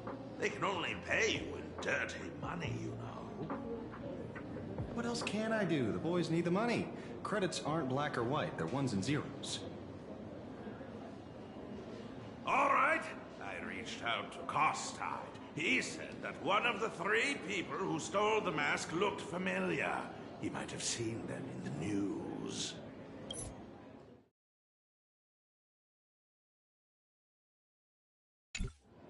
Based on his description, I spent ages sketching the suspect's portrait. And I suspect it might be Don Hung, the nameless from the Astral Express. Costide. You owe him another favor. No paying this one back, huh? Speaking of which, Don Hung. That's a Xianzhou name, isn't it? Where have I heard that name before? It sounds so familiar. So, which of these three is Don Hung? The one with gray hair? The redhead? Or that black-haired girl who looks like she's ready to stir up trouble at any moment? No, no, don't tell me yet. Let me guess. I know a bit of the Xianzhou language. The word Don can mean red. So Don Hung is the lady with red hair, right? Your deduction skills never fail to impress. Fine, I'll just give you the answer. None of these three is Don Hung. Do you even watch the news?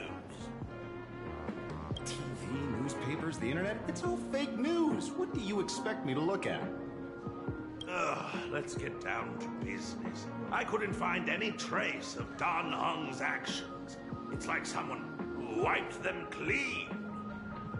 So I decided to try a different approach. Keep tabs on the other members of the Express crew. Maybe following their trail will lead to clues about the mask. Nice work, Mr. Wren. They're heading deeper into the tavern. Follow me. I see, gray hair. The tavern not inviting you sooner was their loss. Come on in.